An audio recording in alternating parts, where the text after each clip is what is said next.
Hello, welcome. देखो भाई, आज हम लोगों ने 10th क्लास के साइंस का कौन सा करें start chapter? Metal and non metal. ठीक है, एक ही लेक्चर में इसे हम लोग खत्म करेंगे। ठीक है ना, वन शॉट कहते हैं यूट्यूब की लैंग्वेज में, वन शॉट। ठीक है ना, देखो बहुत सारे इसमें ना एक्टिविटीज बहुत सारा है। ठीक है, मेटल क्या है, मेटल की फिजिकल प्रॉपर्टी कैसी होती है। ठीक है, पहले आप लोग पढ़ो फिजिकल प्रॉपर्टी। मेटल से क्या होता है पता है किसी को? मेटल नहीं पता? बताओ, नहीं पता? धातु तो हिंदी में कहते हैं। बताओ भाई, तुम बताओ। चलो देखो, मेटल्स की पहले बात करें। मेटल्स अगर ना हम कहें तो मेटल्स होता कुछ नहीं है। मेटल्स की डेफिनेशन क्या होगी?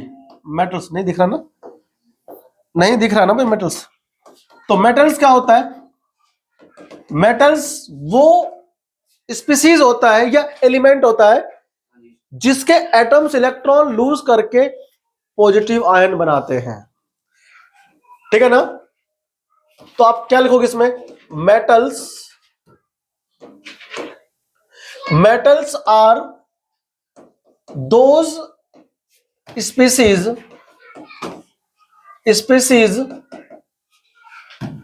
those species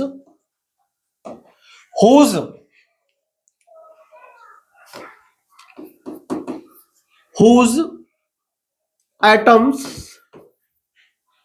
after losing या losing लिख दो, after losing ये आपने लिखा है मेटल्स आर whose या those है? metals are those, सॉरी ये whose लिखे ना, metals are those species whose atoms after losing electrons form, क्या फॉर्म करता है? कैटायन। कैटायन बनाता भाई, कैटायन। ठीक है ना, ये ध्यान रखना, कैटायन होता है उसे हम लोग क्या बोलते हैं? मेटल्स। ठीक है, आपने सुन लिया, आपको लिख लो। ठीक है, अब हम बढ़ रहे हैं आगे। मेटल्स की पहले हमें ये पढ़नी है कि फिजिकल प्रॉपर्टी कैसी होती है। ठीक है, देखो आ जाओ, फिजिकल प्रॉपर्टी की बात होगी इसमें। ठीक है ना, फिजिकल प्रॉपर्टी की बात होगी। ये तो सारे एलिमेंट्स होते हैं ना, क्या ये पीरियोडिक टेबल। इस पीरियोडिक टेबल में तीन टाइप के एलिमेंट्स रखे गए हैं। एक तो मेटल, एक होता है नॉन मेटल, और तीसरा क्या है इसमें? मेटलॉइड्स, धातु, अधातु और उपधातु। धातु बोलते हैं हिंदी में। ठीक है ना, धातु अधातु नाम है इस चैप्टर का। ठीक है, तो धातु क्या होते हैं? वो होते हैं धातु जो इलेक्ट्रॉन को त्याग करके क्या बनाते हैं? कैटायन बनाते हैं। कैटायन मतलब होता है पॉजिटिव वाले, हिंदी में बोलते हैं धनायन। ठीक है, देखो इसमें ये कौन है? कैल्शियम, बेरिलियम, मैग्नीशियम, है ना, सॉरी बैक हो गया, ये है ना, इंट्रोडक्शन आ रहा है हमारा, इंट्रोडक्शन पूरा जैसे बेरिलियम, मैग्नीशियम, कैल्शियम, स्टोनिशियम और ये बेरियम। इधर लिथियम, सोडियम, पोटेशियम, रेबेडियम, सीजियम, ये सब मेटल है। इधर हमारे पास क्या होता है? मेटलॉइड होता है, इसमें आगे पीछे। ठीक है ना, ठीक है भाई, मतलब ये कौन है? प्रेडिक्टेबल, ये रहा। There are 118 chemical elements known at a present. ठीक है, आज के समय में टोटल कितने हैं बताओ? 118 एलिमेंट्स जो है वो नेचर में प्रेजेंट है, और उसमें से पता है केवल 93 एलिमेंट्स ऐसे होते हैं जो नेचर में एग्जिस्ट करते हैं। उस 93 में कुछ मेटल्स हैं, कुछ नॉन मेटल्स हैं और कुछ मेटलॉइड्स। ठीक है ना, अब कह रहा है कि on the basis of their properties all the elements can be divided into two main group. दो मेन ग्रुप में आप इसे डिवाइड करते हो, एक तो मेटल्स और दूसरा नॉन मेटल्स। क्या मेटल और नॉन मेटल्स याद रहेगा सबको? मेटल्स और नीचे क्या हमारे पास देखो नॉन मेटल दिख रहा है, ये वर्ल्ड कप ही कुछ है, ट्रॉफी है कोई सा जो सिल्वर का है। ठीक है, ये हमारे पास क्या आ गया? देखो गोल्ड आ गया, ऐसा कुछ गोल्ड के चमकदार है, शाइनिंग है ना। आगे बढ़ते हैं, नेल्स है ना, आयरन नेल्स है, लोहे कील। ठीक है ना, आगे बढ़ते हैं, तो ये हमारे पास कौन थे? मेटल्स। अब देखो नॉन मेटल्स दिख रहा है, सल्फर, गंधक बोलते हैं हिंदी में। क्या बोलते हैं हिंदी में? हिंदी में कहते हैं गंधक, यानी कि सल्फर कुछ ऐसा दिखता है। ठीक है, आगे बढ़ो, कॉपर तो मेटल। ठीक है ना, कॉपर क्या था हमारे पास? मेटल था। ठीक है ना, ये लग रहा है बैक हो गया। ये कौन है? कार्बन, ये भी है नॉन मेटल। ठीक है, ये कौन है? Chlorine gas. देखो ऐसे दिखता है, हरा होता है, हरे रंग का नहीं है। Cl2 गैस हरे रंग का होता है, दिखाऊंगा तुम्हें किसी एक्सपेरिमेंट में। तो यहां पर सब समराइज हो गया, एक तरफ मेटल और एक तरफ नॉन मेटल, ठीक है ना। कॉपर हो गया, सिल्वर, गोल्ड है ना, आयरन, और ये हमारा क्या है यार, कार्बन, सल्फर और ये Cl, ठीक है ना, क्लोरीन गैस हो गया। तो यहीं पर हम लोग क्या कह रहे हैं, both metals as well as non metals are used in our daily life. सबको पता है कि नहीं पता है? आगे बढ़ता है, होगा नहीं पता, नहीं पता है, पता है। ये हमारे पास हथौड़ा, हैमर, ठीक है ना, आप उसको पीट रहे हो ना, बीटन, बीट करके आप इसे क्या करते हो, सीट में कन्वर्ट करते हो। तो हम लोग पढ़ेंगे फिजिकल प्रॉपर्टी ऑफ मेटल, ठीक है ना।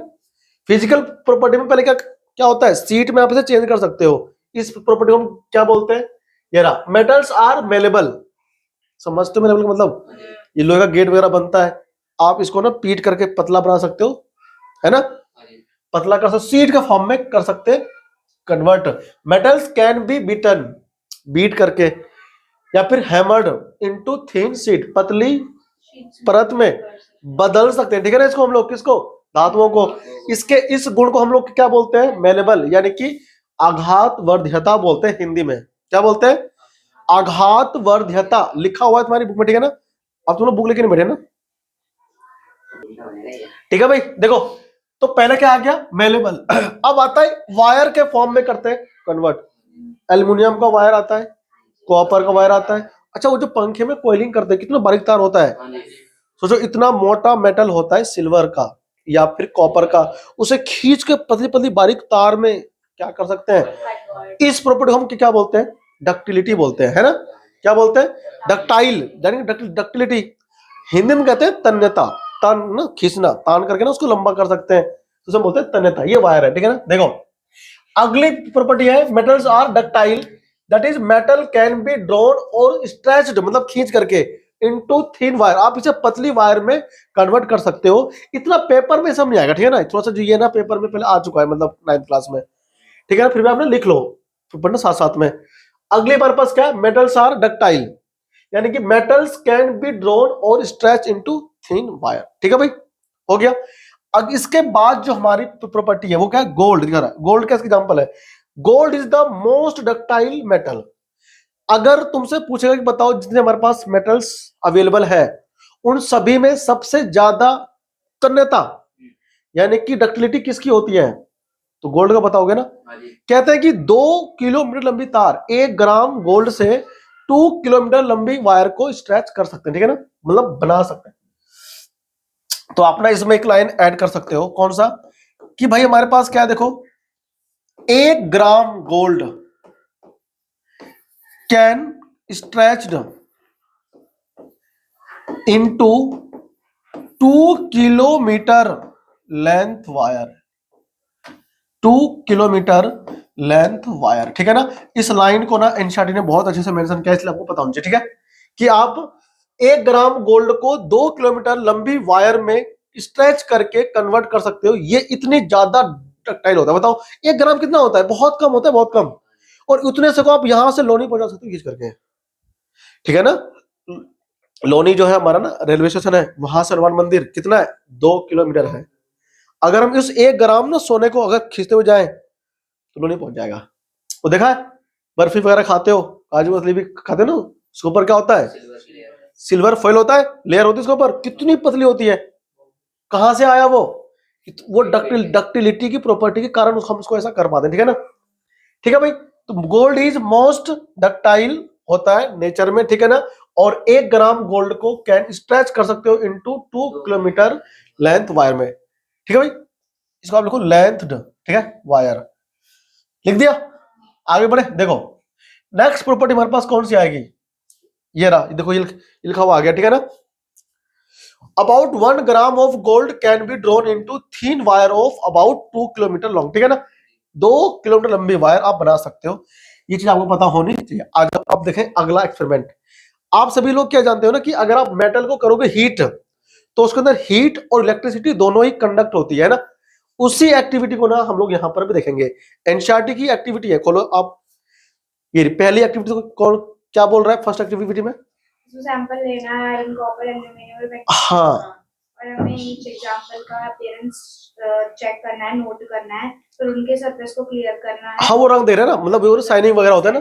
ठीक है, देखो नेक्स्ट बताओ पेज, उसका जो एनसीईआरटी पेज है। दूसरी भी एक्टिविटी कोई बात नहीं, खोलना उसको, ये रहा। ठीक है ना, तो ये एक्टिविटी हमारे पास ना, कौन सा एक्टिविटी 3.5 है, 3.3 एक्टिविटी है। देखो उधर ये रहा।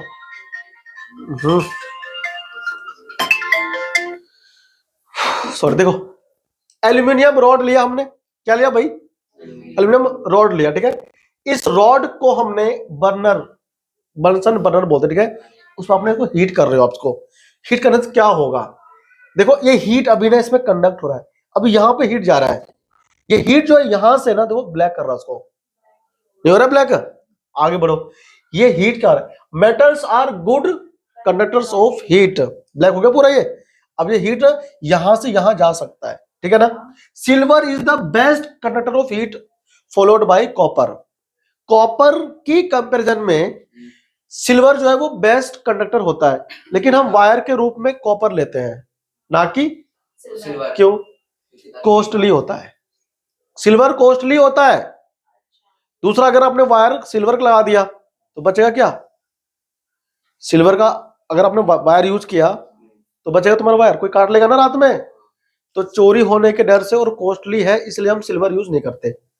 लेकिन बेस्ट कंडक्टर कौन है, सिल्वर है, लेकिन हम लोग यूज करते हैं वायर किसका, कॉपर का। अब कॉपर का वायर भी हम लोग केवल कहां यूज होता है, इलेक्ट्रॉनिक जो होते हैं वो डिवाइस उसमें, और घरों में करते हैं वायरिंग में, ठीक है ना। बाकी जो हम लोग बाहर करते हैं यूज, वहां पर एल्यूमिनियम करते हैं। Aluminium as compare to copper थोड़ा सा बैड होता है कंडक्टर, ठीक है ना, कंडक्ट वो भी करता है, लेकिन अच्छा वो बैड क्यों है भाई, क्योंकि उसके अंदर थोड़ा ज्यादा रेजिस्टेंस होता है एल्यूमिनियम में, एल्यूमिनियम के कंपैरिजन में कॉपर में कम होता है रेजिस्टेंस, और उसके कंपैरिजन में सिल्वर में बहुत ही कम होता है। फ्री इलेक्ट्रॉन्स होते हैं कंडक्टर में। अब कोई पूछे हमसे, चलो ये तो बात ठीक है कि जो मेटल्स होते हैं ये करते क्या है, हीट को, किसको, हीट को, है ना, हीट एंड, क्या बन दिया, हीट एंड इलेक्ट्रिसिटी, दोनों ही, इलेक्ट्रिसिटी दोनों ही कंडक्ट करते हैं, कौन, मेटल। क्यों करते हैं, कंडक्ट क्यों करते हैं, क्योंकि हर एक मेटल के अंदर क्या होता है, फ्री इलेक्ट्रॉन्स, क्या होते हैं, इसे बोलते हैं फ्री इलेक्ट्रॉन्स। मेटल्स में घूमते रहते हैं। ये जो फ्री इलेक्ट्रॉन्स होते हैं ना, जब आप इसको हीट दोगे यहां से, तो ये एनर्जी गेन करता है, क्या करता है, एनर्जी, हीट एनर्जी गेन करने के बाद में इसके पास एनर्जी आ गया, ये इसमें टक्कर मारेगा, फिर ये अगले में टक्कर मारेगा, ऐसे करके एनर्जी ट्रांसफर करेगा मेटल के अंदर इलेक्ट्रॉन, ठीक है ना। इसीलिए यहां पे गर्म करने से यहां पहुंच जाता है। आपने हीट यहां पर दिया, यहां छोड़ पूरा हीट, ये पहुंचा कैसे, ये लकड़ी में क्यों नहीं पहुंचता। अब मान लो अगर यहां पर वुड होता, हीट किया तो ये जलने लगता ना, इसमें कार्बन है, इसमें कार्बन नहीं है एक तो। अब इसमें मेटल में कार्बन नहीं होता और उसमें कार्बन होता है वुड में, तो उसमें क्या होता है, वुड में क्या होता है ना, उसमें होता है एक तो कार्बन, उसमें फ्री इलेक्ट्रॉन्स नहीं होते हैं, तो कौन पहुंचाएगा वहां पर उसके, यहाँ पे इलेक्ट्रॉन है, उसको एनर्जी तो मिली, लेकिन वो आगे ट्रांसफर कर ही नहीं पा रहा है, तो यहीं पर ही जल के खत्म हो जाएगा और यहाँ हीट नहीं पहुंचेगा, ठीक है ना। ऐसे प्लास्टिक में होता है। लेकिन मेटल में क्या होता है, मेटल के अंदर जब आप हीट दोगे तो इलेक्ट्रॉन को हीट मिलेगा, और ये इलेक्ट्रॉन पहला टक्कर मारेगा दूसरे में, दूसरा तीसरे में, तीसरा चौथे में, क्योंकि फ्री वहां पर, हाँ इसमें होते हैं फ्री इलेक्ट्रॉन्स, और वो हीट और इलेक्ट्रिसिटी को ट्रांसफर करता है इनसाइड द मेटल, ठीक है ना। ये हमें दिखता नहीं, ऐसा केवल इमेजिन किया गया है, किसी ने आज तक कभी देखा भी नहीं कि ऐसा घूम रहा है इलेक्ट्रॉन्स के अंदर, ये इमेजिनेशन है। मेटल के अंदर हीट और इलेक्ट्रिसिटी कंडक्ट होने के पीछे यही कारण होता है, फ्री इलेक्ट्रॉन्स, ठीक है ना। हम हिंदी में मुक्त इलेक्ट्रॉन, ठीक है भाई। आ जाओ आगे हम लोग चलते हैं। देखो आप इसको हीट कर रहे हो, सिल्वर के कंपैरिजन में कॉपर थोड़ा सा अच्छा नहीं होता कंडक्टर, ठीक है ना, कंडक्टिविटी सबसे अच्छी होती है किसकी, सिल्वर की। आगे बढ़ो, ये रहा, ये मरकरी भाई साहब, मरकरी एक ऐसा एकमात्र मेटल है जो रूम टेम्परेचर पे लिक्विड फॉर्म में रहता है, ठीक है ना, दिख रहा है ना। अगर ये एक बार नीचे गिर गया ना, आप इसे उठा नहीं पाओगे, छोटे छोटे बॉल बन जाते हैं इसके, ठीक है ना। अब देखो ये रहा,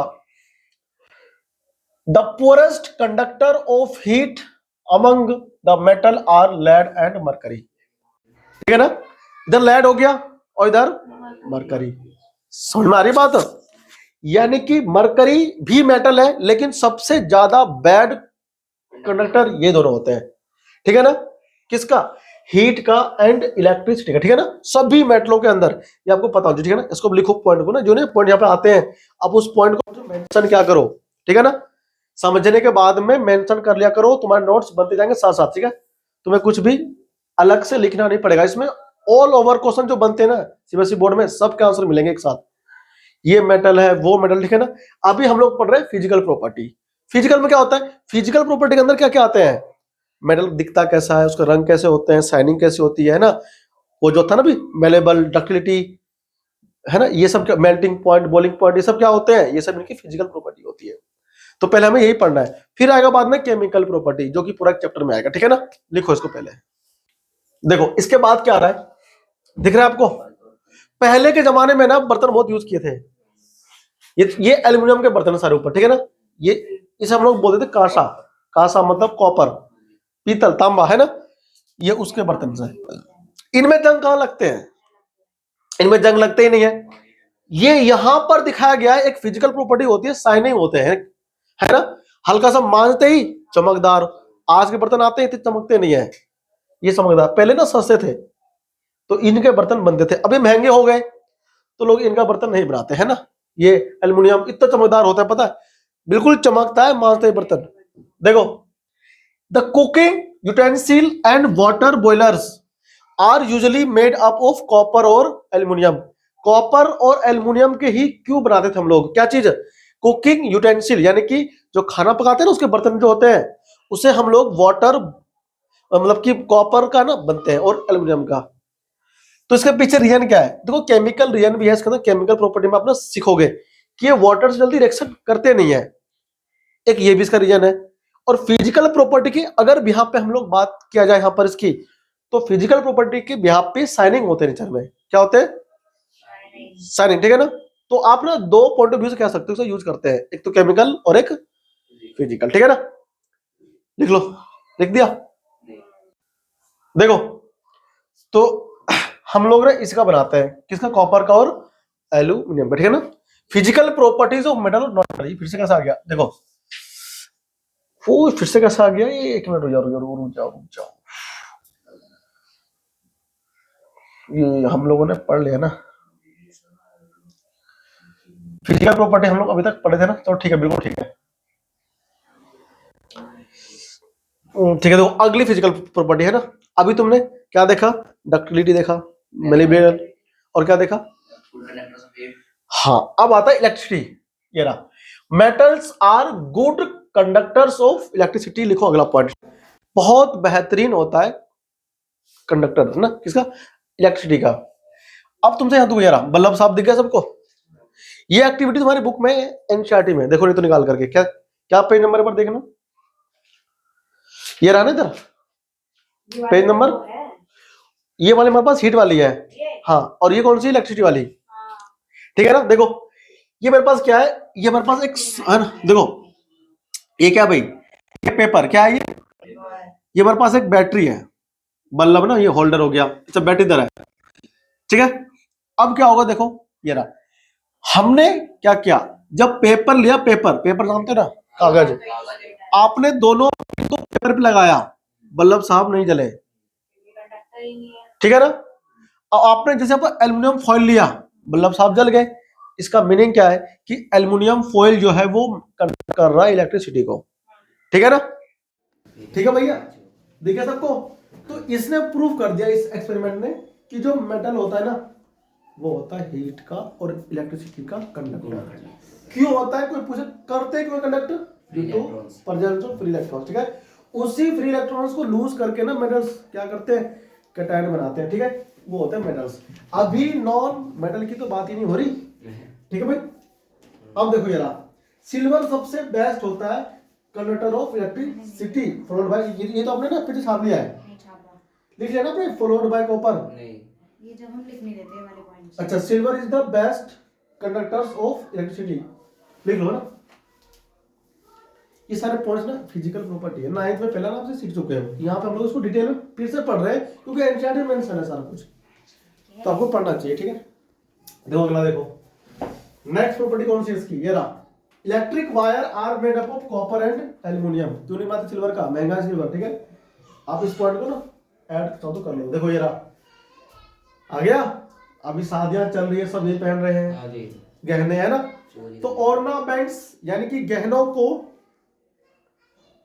फॉर्मेशन में बनाने में काम आता है। अच्छा, गोल्ड कोई क्यों पहनते हैं, मेटल पहन लो, कोई सा लोहा पहन लो, लोहे का कोई चीज, लस्टर्स होता है नहीं। ये शाइनिंग प्रॉपर्टी होती है, लस्टर, है ना। शाइनिंग चमकदार चीज पहनते हैं। अगर मान लो गोल्ड चमकदार नहीं होता तो कोई नहीं पहनता इसको। सिल्वर शाइनिंग करता है इसलिए पहनते हैं। वो पहन ले लोहे का, जंग लग जाएगा 4 दिन के अंदर, है कि नहीं, कौन पहनेगा उसको। तो इस प्रॉपर्टी को हम लोग कहते हैं क्या चीज, लस्टर, ठीक है ना। मेटल्स आर लस्ट्रस और शाइनिंग कह सकते हो, चमकदार होती है धातु में। एंड कैन बी पॉलिश्ड, और आप इसे पॉलिश भी कर सकते हो, ठीक है। पॉलिश तो लोहे को ना पेंट करते हैं। तो ये अगली प्रॉपर्टी किसकी, मेटल की, ठीक है, लिख लो। अगला क्या है देखो इसमें, next, metals are generally hard, क्या से होते हैं ये, हार्ड होते हैं, एक्सेप्ट पोटेशियम एंड सोडियम। बहुत इंपॉर्टेंट लाइन है ये, आपको ध्यान रखना है। सोडियम और पोटेशियम ऐसा मेटल है जिसको आप चाकू से क्या काट सकते हो ना। हाँ जी, हाँ काट सकते हैं। तो आपने ये लाइन ऐड करना है इसमें, क्या कि sodium and potassium are soft metal, soft metals होते हैं, कैन बी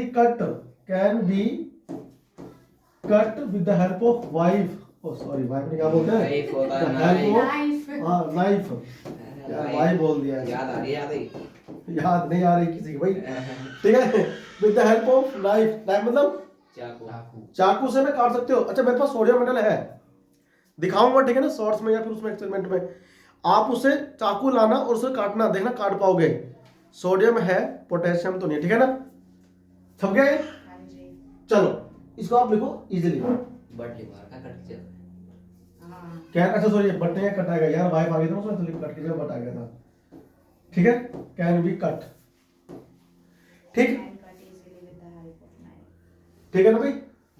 आ जाओ, देखो ये रहा सोडियम, मेरे पास है, मैं आपको दिखाऊंगा उसमें एक्सपेरिमेंट में, ठीक है। ये रहा पोटेशियम, चाकू से ऐसे काट सकते हैं, ठीक है ना। पीपीटी इतना बढ़िया है ना कि तुम्हें सब कुछ डायग्राम भी दिखा रहे हैं ना, तो आपको उसमें इजीली समझ में ज्यादा आएगा अच्छे से, ठीक है भाई। देखो ये रहा, sodium and potassium are soft metals, can be easily cut with the knife, ठीक है भाई।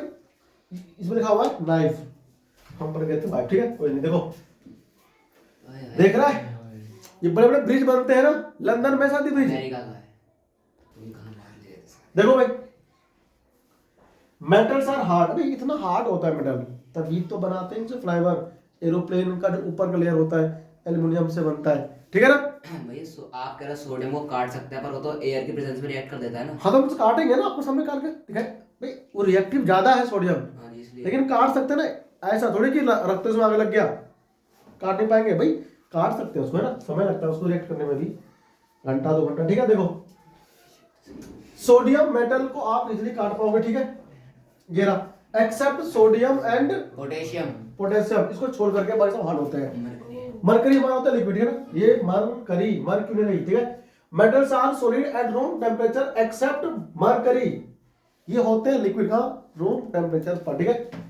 देखो ऐसे बिल्कुल होता है, बहुत महंगा होता है, हमने बुक किया था पहले, फिर कैंसिल कर दिया।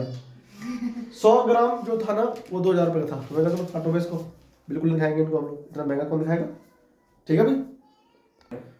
देखो नेक्स्ट क्या है इसमें, दिख रहा है, इसे आप मेल्ट कर सकते हो, मतलब इसकी मेल्टिंग पॉइंट काफी ज्यादा हाई होती है।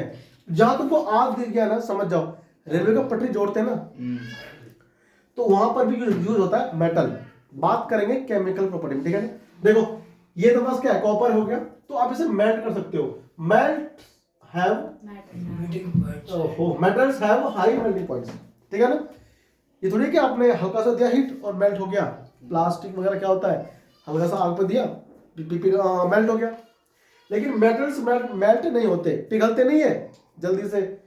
आगे बढ़ो, boiling point and melting point काफी हाई होती है। जब तक कोई मेल्ट नहीं होगा बॉइल कैसे हो जाएगा, है ना। जो जब उसकी मेल्टिंग पॉइंट हाई है तो ऑब्वियसली उसकी जो बॉइलिंग पॉइंट है ना वो भी हाई होगा। ठीक है भाई, आओ बात करते हैं आगे। देखो, except sodium and potassium, exception जहां आ रहा है ना, एक्सेप्शन उसे आप जरूर नोट करेंगे भैया। एक्सेप्शन जहां पर आ जाए वहां आपको थोड़ा सोचना होगा कि एक्सेप्ट कौन, सोडियम एंड पोटेशियम, क्योंकि इनकी मेल्टिंग पॉइंट्स लो होती है।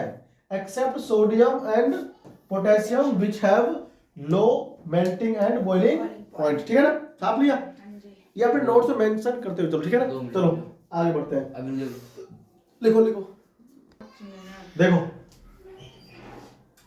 सोडियम मेटल देखो ये ना काफी इनकी लो होती है मेल्टिंग पॉइंट, ठीक है, जल्दी मेल्ट होते नहीं है।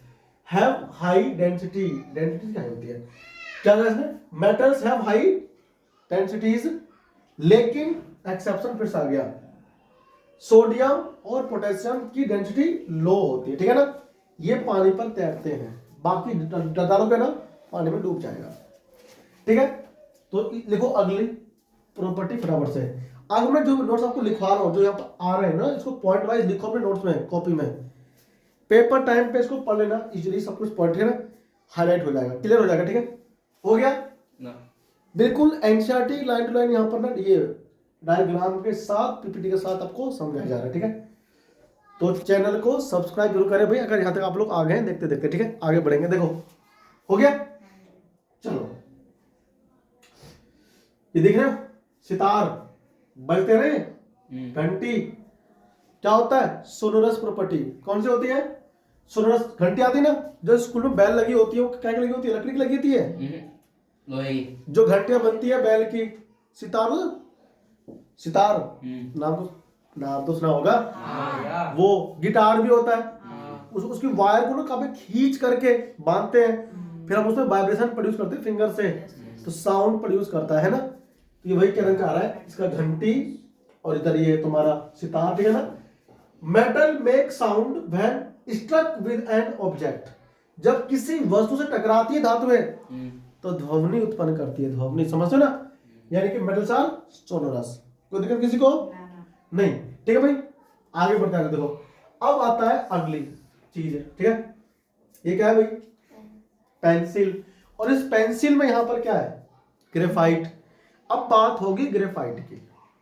ग्रेफाइट मेटल्स नहीं है, लेकिन ये इलेक्ट्रिसिटी कंडक्ट करता है, क्योंकि यहां पर क्या होता है ना, कार्बन की 3D अरेंजमेंट कुछ ऐसा होता है कि उसमें लेयर बाय लेयरिंग होती है। ठीक है ना, और लेयर बाय लेयरिंग होने की वजह से ग्रेफाइट जो होता है ना वो कंडक्ट करती है इलेक्ट्रिसिटी, ये आपको पता होना चाहिए। ठीक है, देखो आ जाओ, अब आया non metals, physical properties of non metals. ठीक है ना, लिखो हेडिंग नॉन मेटल्स की फिजिकल प्रॉपर्टी। डालो हेडिंग पहले आप, हाँ अच्छा, नॉन मेटल की लिखो आप, पहले डेफिनेशन लिखो। नॉन मेटल्स क्या होते हैं पहले हम उसे डिफाइन कर लेंगे, उसके बाद हम लोग पढ़ेंगे। ठीक है, तो नॉन मेटल्स होता क्या है, नॉन मेटल्स है ना, मस्त बनाओ heading, non metals are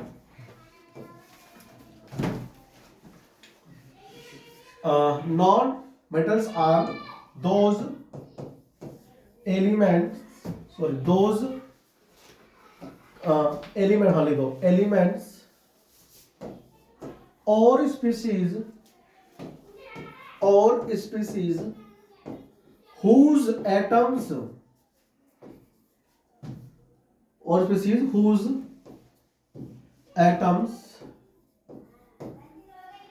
accept the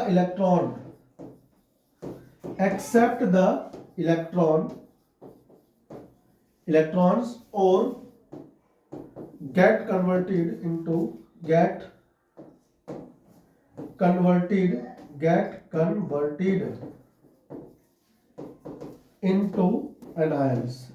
में क्या होते हैं, कन्वर्ट होते हैं। ठीक है भाई, ये कन्वर्ट होते हैं किसमें, अनायन में। ठीक है, तो आपने लिख लो, ये है डेफिनेशन ऑफ नॉन मेटल्स। ठीक है ना, इसमें एग्जांपल चाहो तो एग्जांपल भी इसमें आप लिख सकते हो, है ना।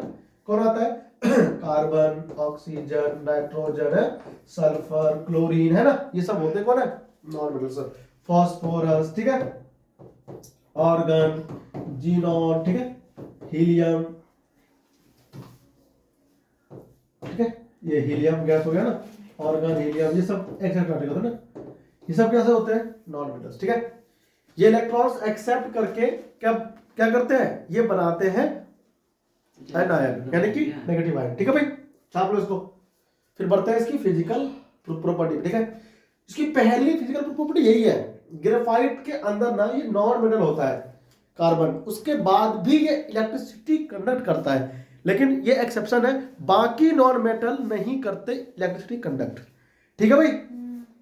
अभी सुनो, जैसे ना मेटल के अंदर आता है एक्सेप्शन कि silver, sorry not silver, mercury कैसा होता है? लिक्विड, बट वो क्या? मेटल। तो क्या कोई ऐसा नॉन मेटल भी है जो होता है लिक्विड रूम टेम्परेचर पे? बताओ। Bromine, bromine gas, sorry gas नहीं होता, लिक्विड फॉर्म, ठीक है, लाल रंग का होता है लिक्विड, ब्रोमीन वाटर बोलते हैं उसको, Br।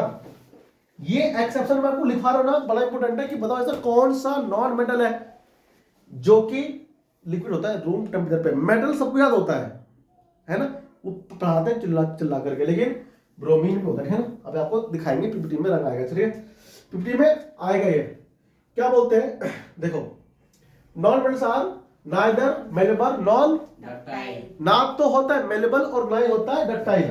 ना तो आप इसे खींच सकते हो और ना ही आप इसको पीट करके सीट में कन्वर्ट कर सकते हो। तो फिर कैसा होता है? ये होता है ब्रिटल। क्या से होते हैं? पीटोगे ना चूरा चूरा हो जाता है। प्लास्टिक कुर्सी पर मारो थोड़ा टूट जाएगा, है ना, ईंट पर मारो, उसे बोलते हैं ब्रिटल, ठीक है। और इसमें क्या आता है? इसमें आता है experiment, non metals break easily. देखा नहीं देखा तुमने भी क्या हुआ? अरे हथौड़ा मारा ना इसमें हमने, जी भैया, देखो फिर देखना भी, ये कौन आया?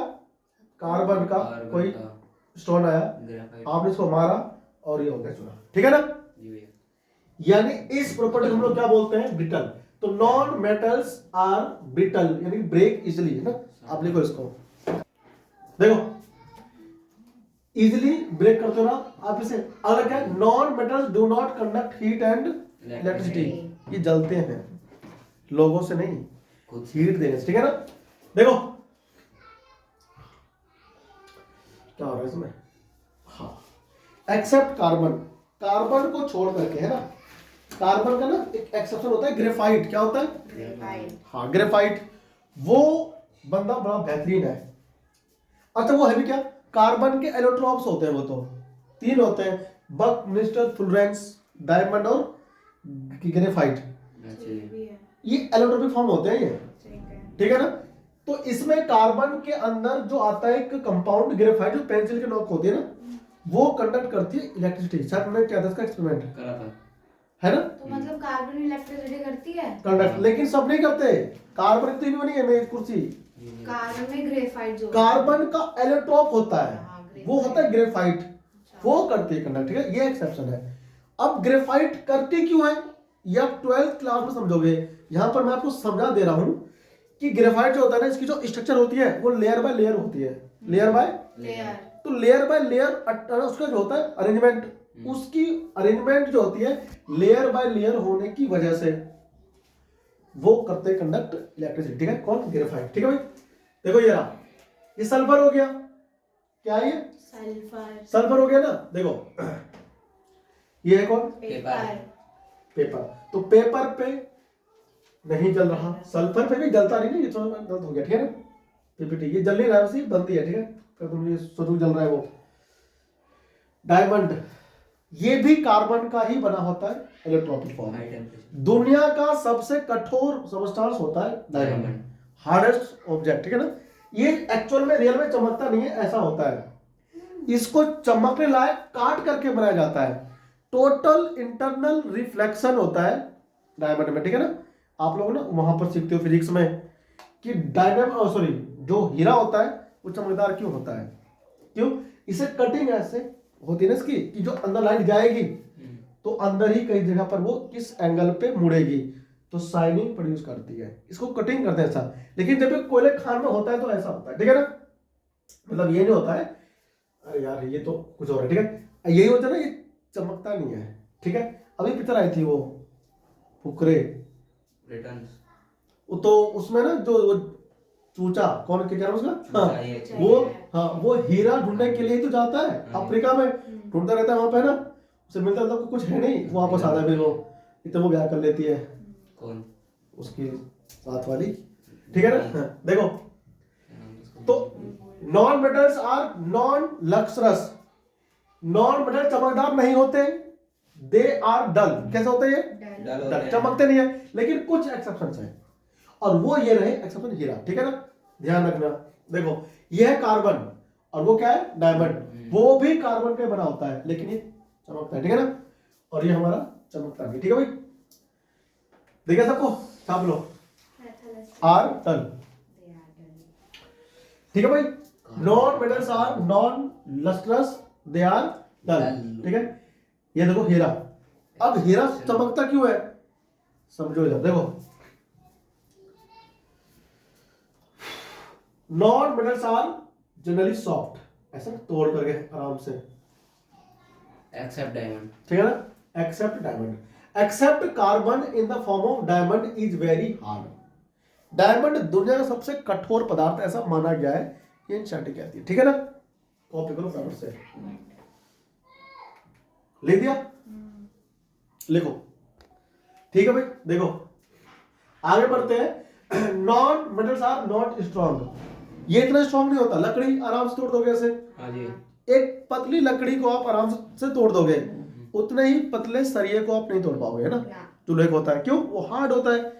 अब ऐसा होता है क्यों हार्ड, जो आयरन का ना जो रॉड होता है वो हार्ड इसलिए होता है क्योंकि उसके अंदर जो मेटल्स होते हैं ना वो काफी ज्यादा अरेंज होते हैं, बहुत ज्यादा पास पास, उनके बीच में स्पेस नहीं होता बिल्कुल भी, उसमें होता है बॉन्ड, मेटालिक बॉन्ड, लकड़ी टूट जाएगा आराम से, क्यों, उसमें जो कार्बन या फिर जो अदर एलिमेंट्स हैं जो कि नॉन मेटल है वो अरेंज होते हैं दूर दूर, उसमें रेगुलर अरेंजमेंट नहीं होती, ठीक है ना, कोई यहां पर खड़ा है कोई यहां पर खड़ा है, ऐसे नहीं होंगे एलिमेंट्स, देखो except carbon form of diamond, हो गया, आपने इसको तोड़ दिया, क्या है सल्फर, ये क्या है, देखो तो ध्यान से, सल्फर ये है ब्रोमीन, ब्रोमीन, हाँ, और वो कौन है, क्लोरीन, तीनों ही फॉर्म में आपको मिलेंगे देखने को, ये सॉलिड फॉर्म में सल्फर हो गया, ब्रोमीन आपके पास ये होगा, गैस फॉर्म में क्लोरीन, ठीक है ना, ये सल्फर इन सॉलिड स्टेट, और कौन आ गया, ब्रोमीन इन लिक्विड स्टेट, लाल रंग का है ना ये, तो नॉन मेटल जो होता है ब्रोमीन होता है वो लाल रंग का होता है, आपको याद रखना है, bromine non metal, bromine liquid state में होता है, ठीक है, और उधर कौन ग्रीन रंग का होता है गैस। इस पीपीटी की ना हेल्प से पढ़ने का हमें फायदा ये भी हो रहा है कि कौन किस रंग का होता है हमें पता चल रहा है, ठीक है, धीरे धीरे, सल्फर होता है येलो रंग का, आप आराम से देख पाओगे, ठीक है ना, और ये है ब्रोमीन, वाटर बोलते हैं ना, लिक्विड फॉर्म में होता है, ये हमारे पास लाल रंग का होता है, और ये हरा रंग का होता है क्लोरीन गैस, ठीक है ना, लिख दिया। आपके लिए लिखो कि नॉन मेटल्स में भी सॉलिड, लिक्विड और gas at room temperature, example लिखो उसमें, sulphur in solid state, Br होता है bromine in liquid state, Cl यानी कि क्या लिखा हुआ है, क्लोरीन इन गैस स्टेट, ठीक है ना, आपको पता होना चाहिए, हिंदी में भी बोलते हैं ना, ब्रोमीन बोलते हैं हिंदी में भी। ये कौन आया, मेल्टिंग पॉइंट, बॉइलिंग पॉइंट इसकी लो होती है, क्या होती है इसकी, ये have comparatively low melting and boiling point, ठीक है, नॉन मेटल्स की बॉइलिंग पॉइंट और melting point as compare to metal काफी लो होता है, ये आपको पता होना चाहिए, ठीक है भाई, फटाफट लिखो, ये हमारी फिजिकल प्रॉपर्टी चल रही है नॉन मेटल की, ठीक है ना, फिर केमिकल स्टार्ट, केमिकल प्रॉपर्टी है, केमिकल मजा आएगा दवा के, except diamond which is a non metal having high melting and boiling point, ठीक है, सभी की क्या होगी, हाई मेल्टिंग पॉइंट होगी डायमंड की, ठीक है, और नॉन मेटल में इसकी सारी प्रॉपर्टीज मेटल से एकदम अपोजिट हैं, जस्ट अपोजिट, तभी तो उल्टे होते हैं ये, और जब दो उल्टे आपस में मिलते हैं तो एक नया कंपाउंड बनता है, अरे नहीं रे, जब दो अपोजिट प्रॉपर्टी के लोग मिलते हैं ना तो थर्ड कंपाउंड बनता है, ठीक है ना, हाँ हो गया, कॉपी करो फटाफट से, जैसे भैया हो गए, हाँ जी, लिख दो, देखो अब बढ़ते हैं हम लोग आगे, दिख रहा है कि सल्फर यही है, कौन है ये, example, melting point of sulphur is 150 degree which is quite low, केवल 115 डिग्री सेल्सियस पे ये मेल्ट हो जाएगा सल्फर, और ऐसा हो जाएगा, देखो ध्यान से, बखेर दोगे ना ऐसा ऐसा में होता है, मैं लाल तो लाल हो जाए। ब्रूमिन की तरह। हाँ, तो ये तुमको फायदा है पीपीटी में पढ़ने का कि देखो तुमको कलर भी साथ में दिखा रहे हैं, ठीक है ना। तो फील भी आ रहा होगा कि तुम कुछ पढ़ रहे हो ना। हाँ मेटल और नॉन मेटल वो भी दे देंगे सामने। इसीलिए ना मैं इसको हमेशा पीपीटी से पढ़ाता हूँ, मेटल और नॉन मेटल वाले चैप्टर को, ठीक है ना। हो गया इसको जी भैया। एक लाइन पॉइंट में लाइन में लिखते चलो, इस लाइन को ना पढ़ते ना। देखो डायमंड आ गया, क्या मजेदार चमकता है। Melting point of diamond is more than, देखो 3500 degree Celsius which is very high. ये भी सिर्फ एग्जांपल है ना। हाँ मतलब मेल्टिंग पॉइंट में सब कुछ ये आ रहा है, चल रहा है।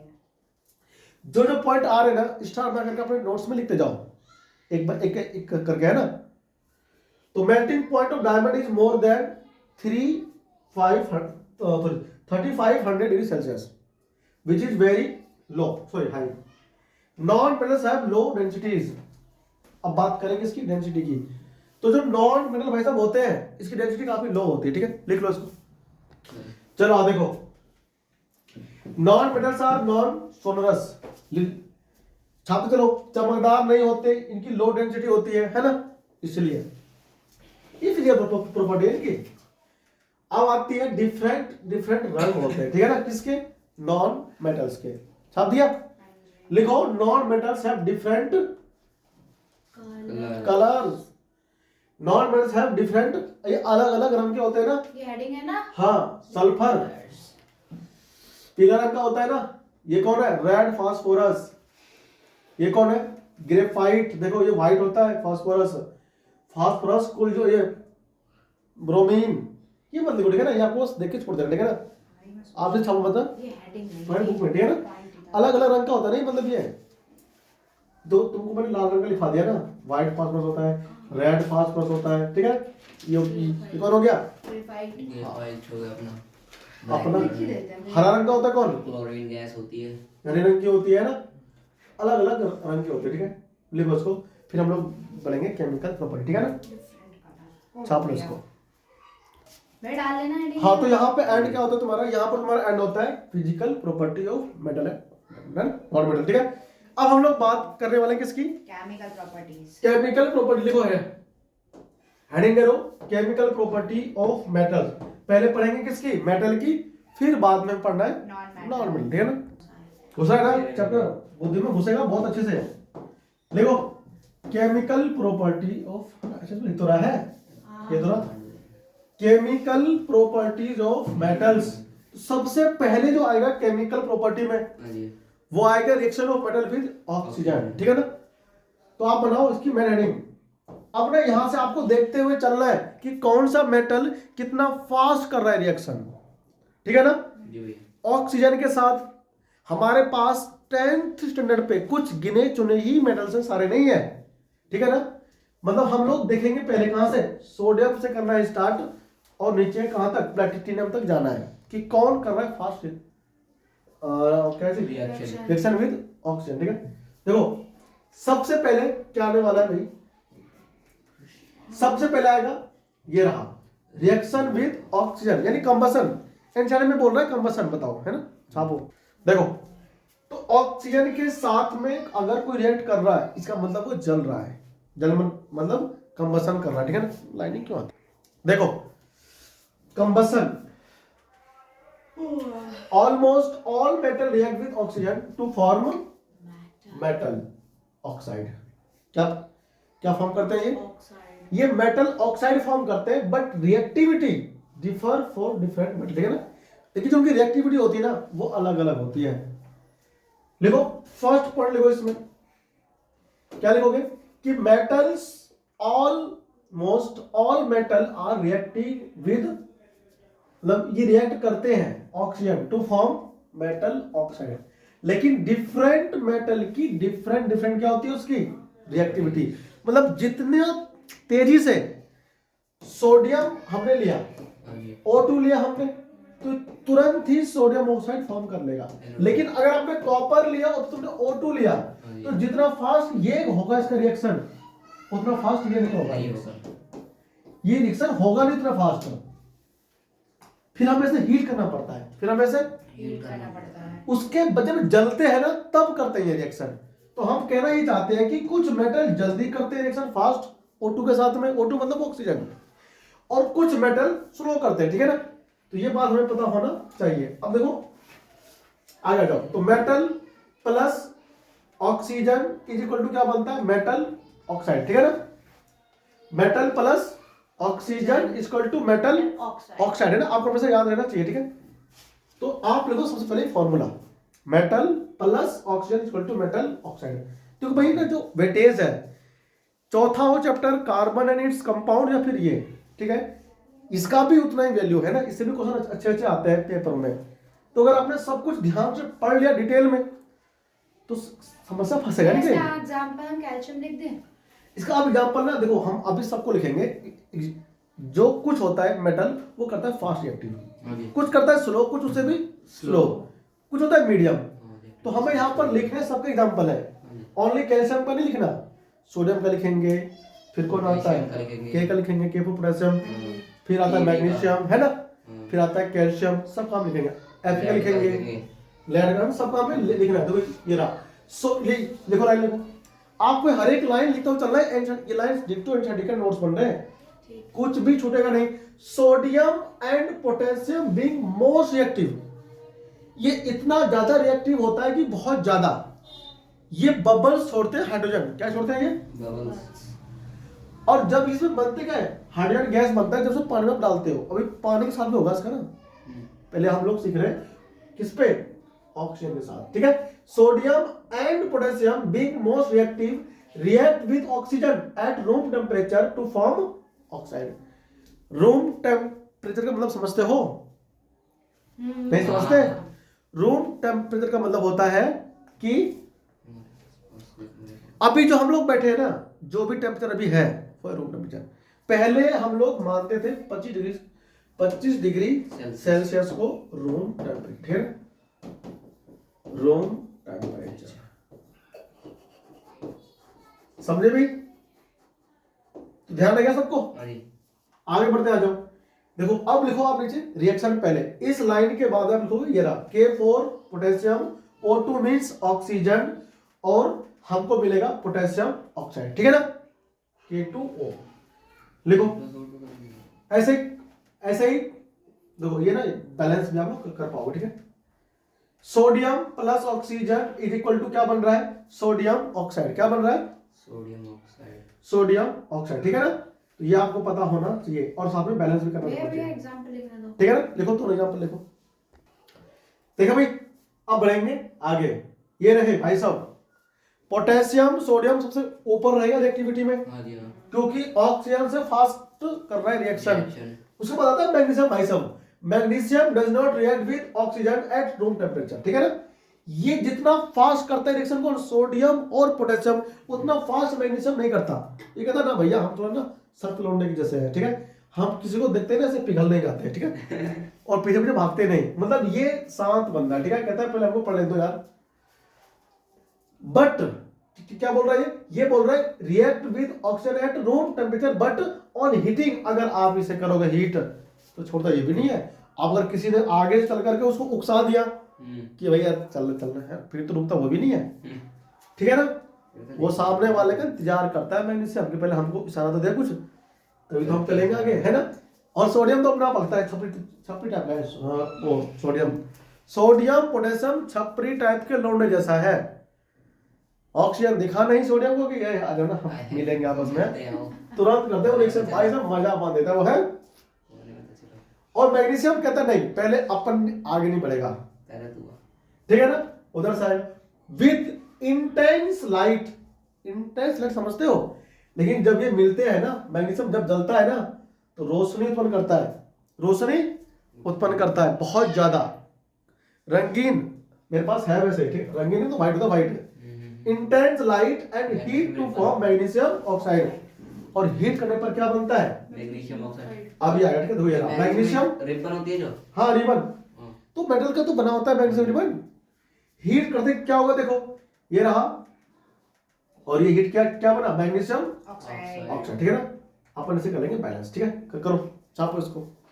तो तीनों रिएक्शन हमने देखा, सोडियम का, पोटेशियम का, वो जल्दी रिएक्शन कर रहा है, लेकिन उन दोनों के कंपैरिजन में मैग्नीशियम स्लो कर रहा है। हीट करोगे तब होगा इसका रिएक्शन।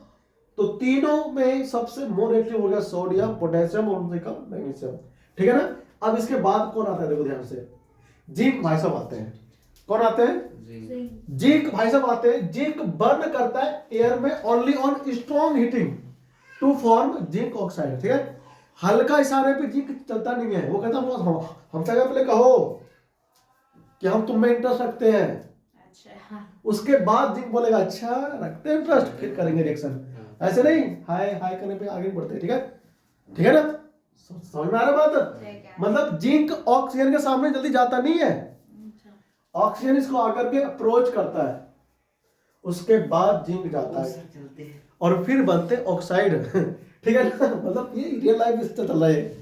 18 से लेकर के ना 16 से लेकर के 22 एज तक के जो होते हैं बालक ना, उनके जैसे भी उनका होता है लक्षण, पागल, सारे पागल हो जाते हैं भैया, हम तो सब लोग हैं।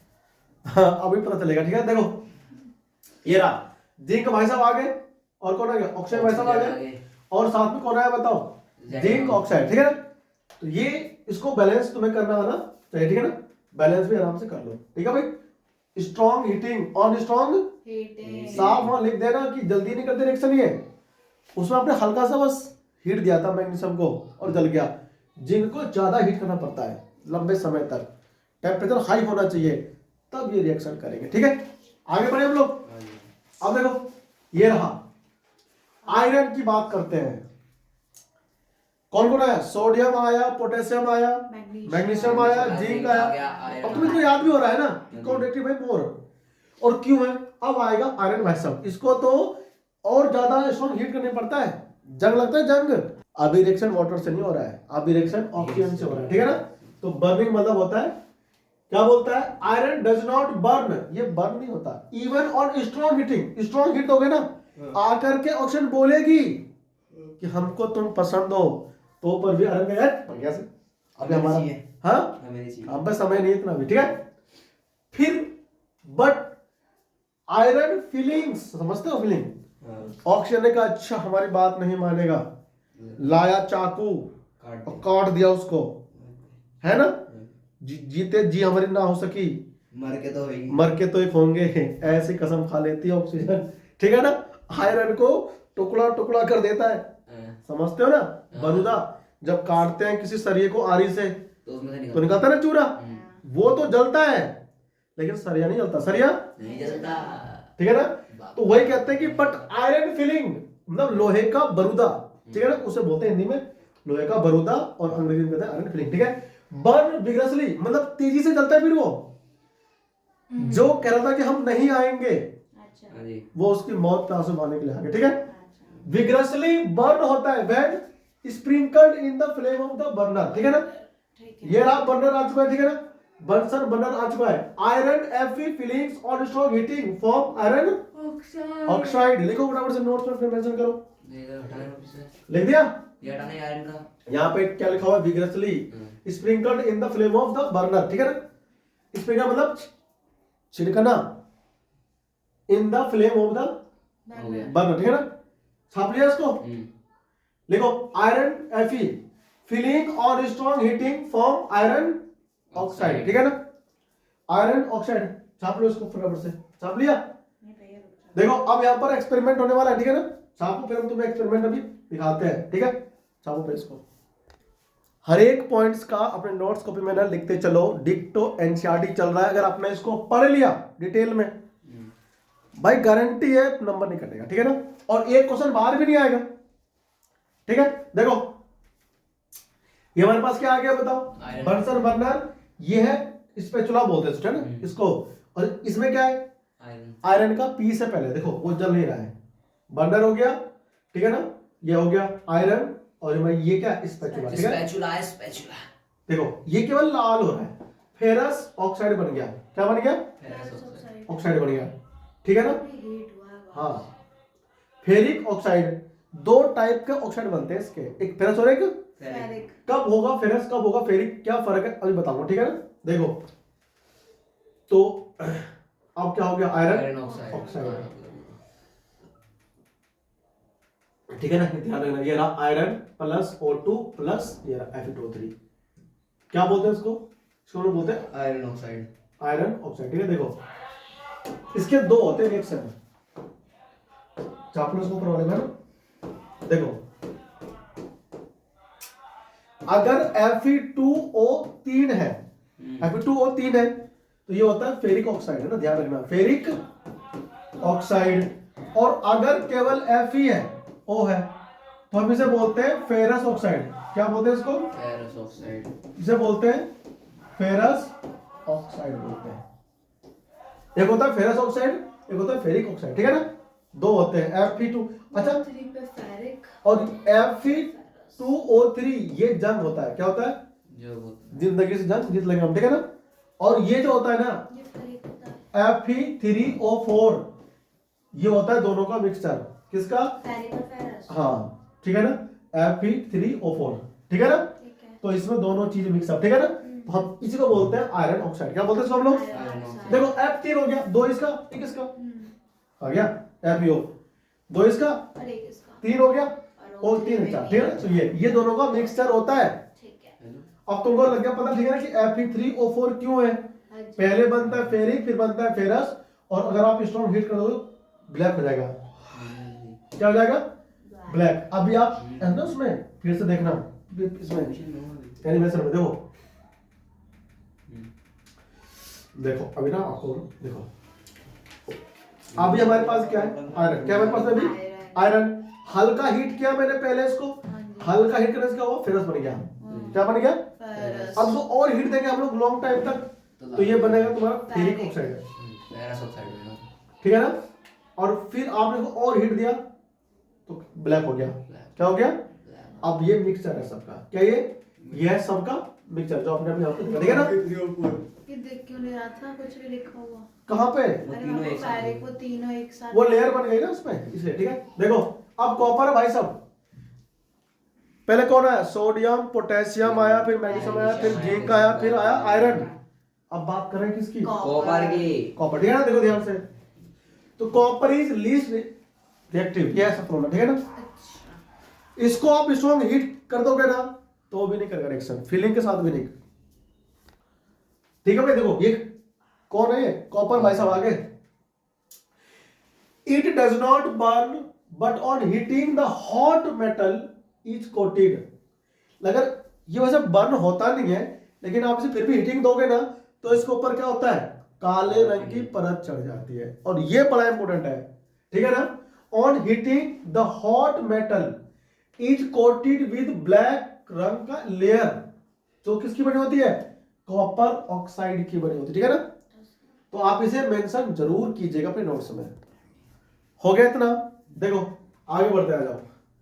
अब हम इसको दे रहे हीट, दिख रहा है, देखो ये ब्लैक कॉपर की कोटिंग हो रही है ना, कॉपर ऑक्साइड है ये, यानी कॉपर रोड के ऊपर क्या हुआ, ब्लैक रंग की कोटिंग हो गई। जो ब्लैक रंग ये है क्या, copper oxide. Copper plus oxygen equal to क्या बन रहा है, कॉपर ऑक्साइड। ठीक है ना, इसे हम लोगों ने बैलेंस भी कर लिया। एल्युमिनियम भी साथ में देखो, एल्युमिनियम प्लस ऑक्सीजन और साथ में क्या बनता है, एल्युमिनियम ऑक्साइड। ठीक है, तो ये दोनों हो सकते हैं, एक ही रंग के प्रॉपर्टी शो करते हैं। ठीक है ना, हमारा देखो बर्नर बिना गैस के जल भी रहा है। ठीक है ना, तो हम लोग बर्नर को जला सकते हैं। ठीक है भाई, ध्यान रखना इस चीज को। ठीक है, ठीक हो गया। ठीक है, कॉपर ऑक्साइड, ये है कॉपर ऑक्साइड। ठीक है, CuO। ठीक है, इसको बैलेंस कर लो आराम से, देखो छप गया, छाप लो। ठीक है भाई, देखो आ जाओ, ये हमारा हो गया बैलेंस। एल्युमिनियम ऑक्साइड हुआ है Al2O3, यहां पर क्या है 4Al। अब आती है क्या आती है, रिएक्टिविटी सीरीज। ठीक है ना, लेकिन अभी हमारे पास क्या आ रहा है, ऑक्सीजन के साथ जो करता है रिएक्शन उसके ब्याह पे आ रहा है। देखो रूम टेम्परेचर पे दोनों करेंगे। ठीक है ना, आप ये नीचे लिख लो उस पे, रूम टेम्परेचर पे करता है कौन कौन, पोटेशियम और सोडियम। मैग्नीशियम और कैल्शियम हीट करने पर होता है। ठीक है, रिएक्ट करता है। फिर आता है कौन है, एल्युमिनियम और जिंक, ये स्ट्रॉन्ग हीटिंग पे करता है। ठीक है ना, ये ट्रिक्स हो गया इसमें। फिर आयरन हो गया, ये भी हीट करता है लेकिन फिलिंग के साथ में। ठीक है ना, और फिर कौन आता है, मतलब स्ट्रॉन्ग हीटिंग पे कॉपर ठीक है, और लेड। मैं भी चला भैया लेड के बारे में तो था ही नहीं, इसमें कॉपर कर रखा है। हाँ मतलब कॉपर और लेड दोनों का ना सेम करते हैं, शो करते हैं ना। तो हम लेड को property। भी ब्रैकेट में देना। हाँ हाँ सब न्यूज में, ठीक है ना। मरकरी और ये सिल्वर और ये गोल्ड, इन्हें हीट करो कुछ भी करो ना, ये नहीं करते तो react। ये रिएक्ट ही नहीं करते। नहीं, ऑक्सीजन के साथ में ये रिएक्ट नहीं करते ना, हम इसे बोलते हैं लीस्ट रिएक्टिव एलिमेंट, ठीक है ना। चलो छाप लो इसको जल्दी से, ठीक है भाई। देखो आगे बढ़े हम लोग।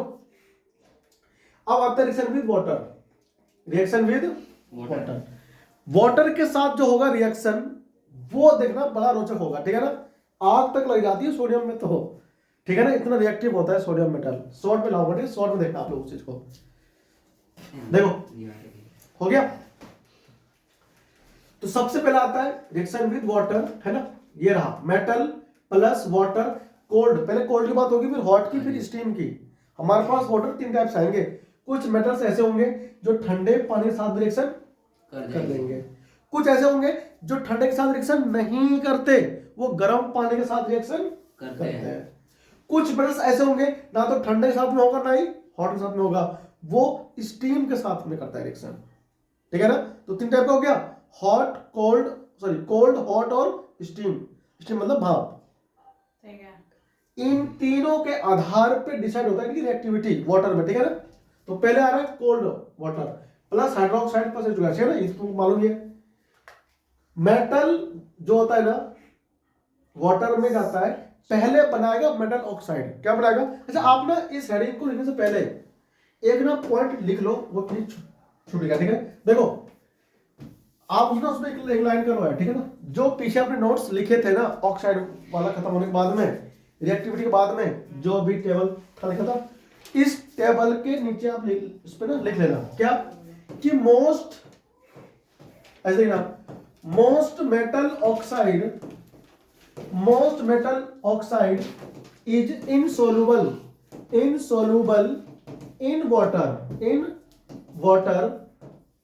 but sodium oxide and potassium oxide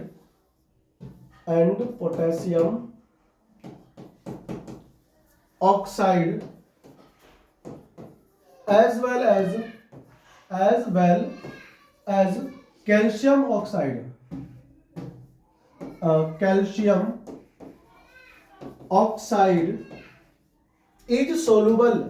is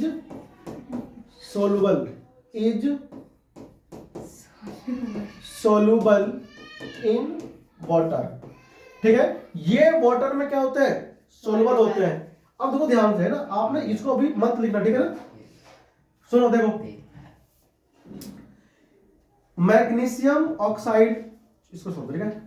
potassium oxide, देखो सोडियम ऑक्साइड जो होता है, हाँ जी, अच्छा जितने भी ऑक्साइड होते हैं नेचर में बेसिक होते हैं, ये ध्यान रखना। यानी कि रेड लिटमस को ब्लू कर देता है, रेड को ब्लू करने की प्रॉपर्टी रखता है ये। तो सोडियम ऑक्साइड प्लस वाटर जब भी आप लोग डालोगे ना तो आपको मिलेगा सोडियम हाइड्रोक्साइड। क्या मिलेगा? Sodium hydroxide. यानी कि आप इस पे लिख देना साथ में कि metal oxide is basic in nature. आपको पता होना चाहिए बेसिक इन नेचर, अब कहाँ लगाए हैं खाने क्या? क्या लिखना? ठीक है ना, बेसिक इन नेचर। और फिर उसमें आप क्या लिखो? अरे वो हेडिंग काट दो ना, जो आपने अभी जो लिखा था हेडिंग काट दो हेडिंग को, भैया शर्म नहीं आ रही आपको? ठीक है ना। नहीं है गाड़ी। देखो पहले भैया जी के पॉइंट लिखवाए। मेटल हाइड्रोक्साइड आपको देगा ये, ठीक है ना।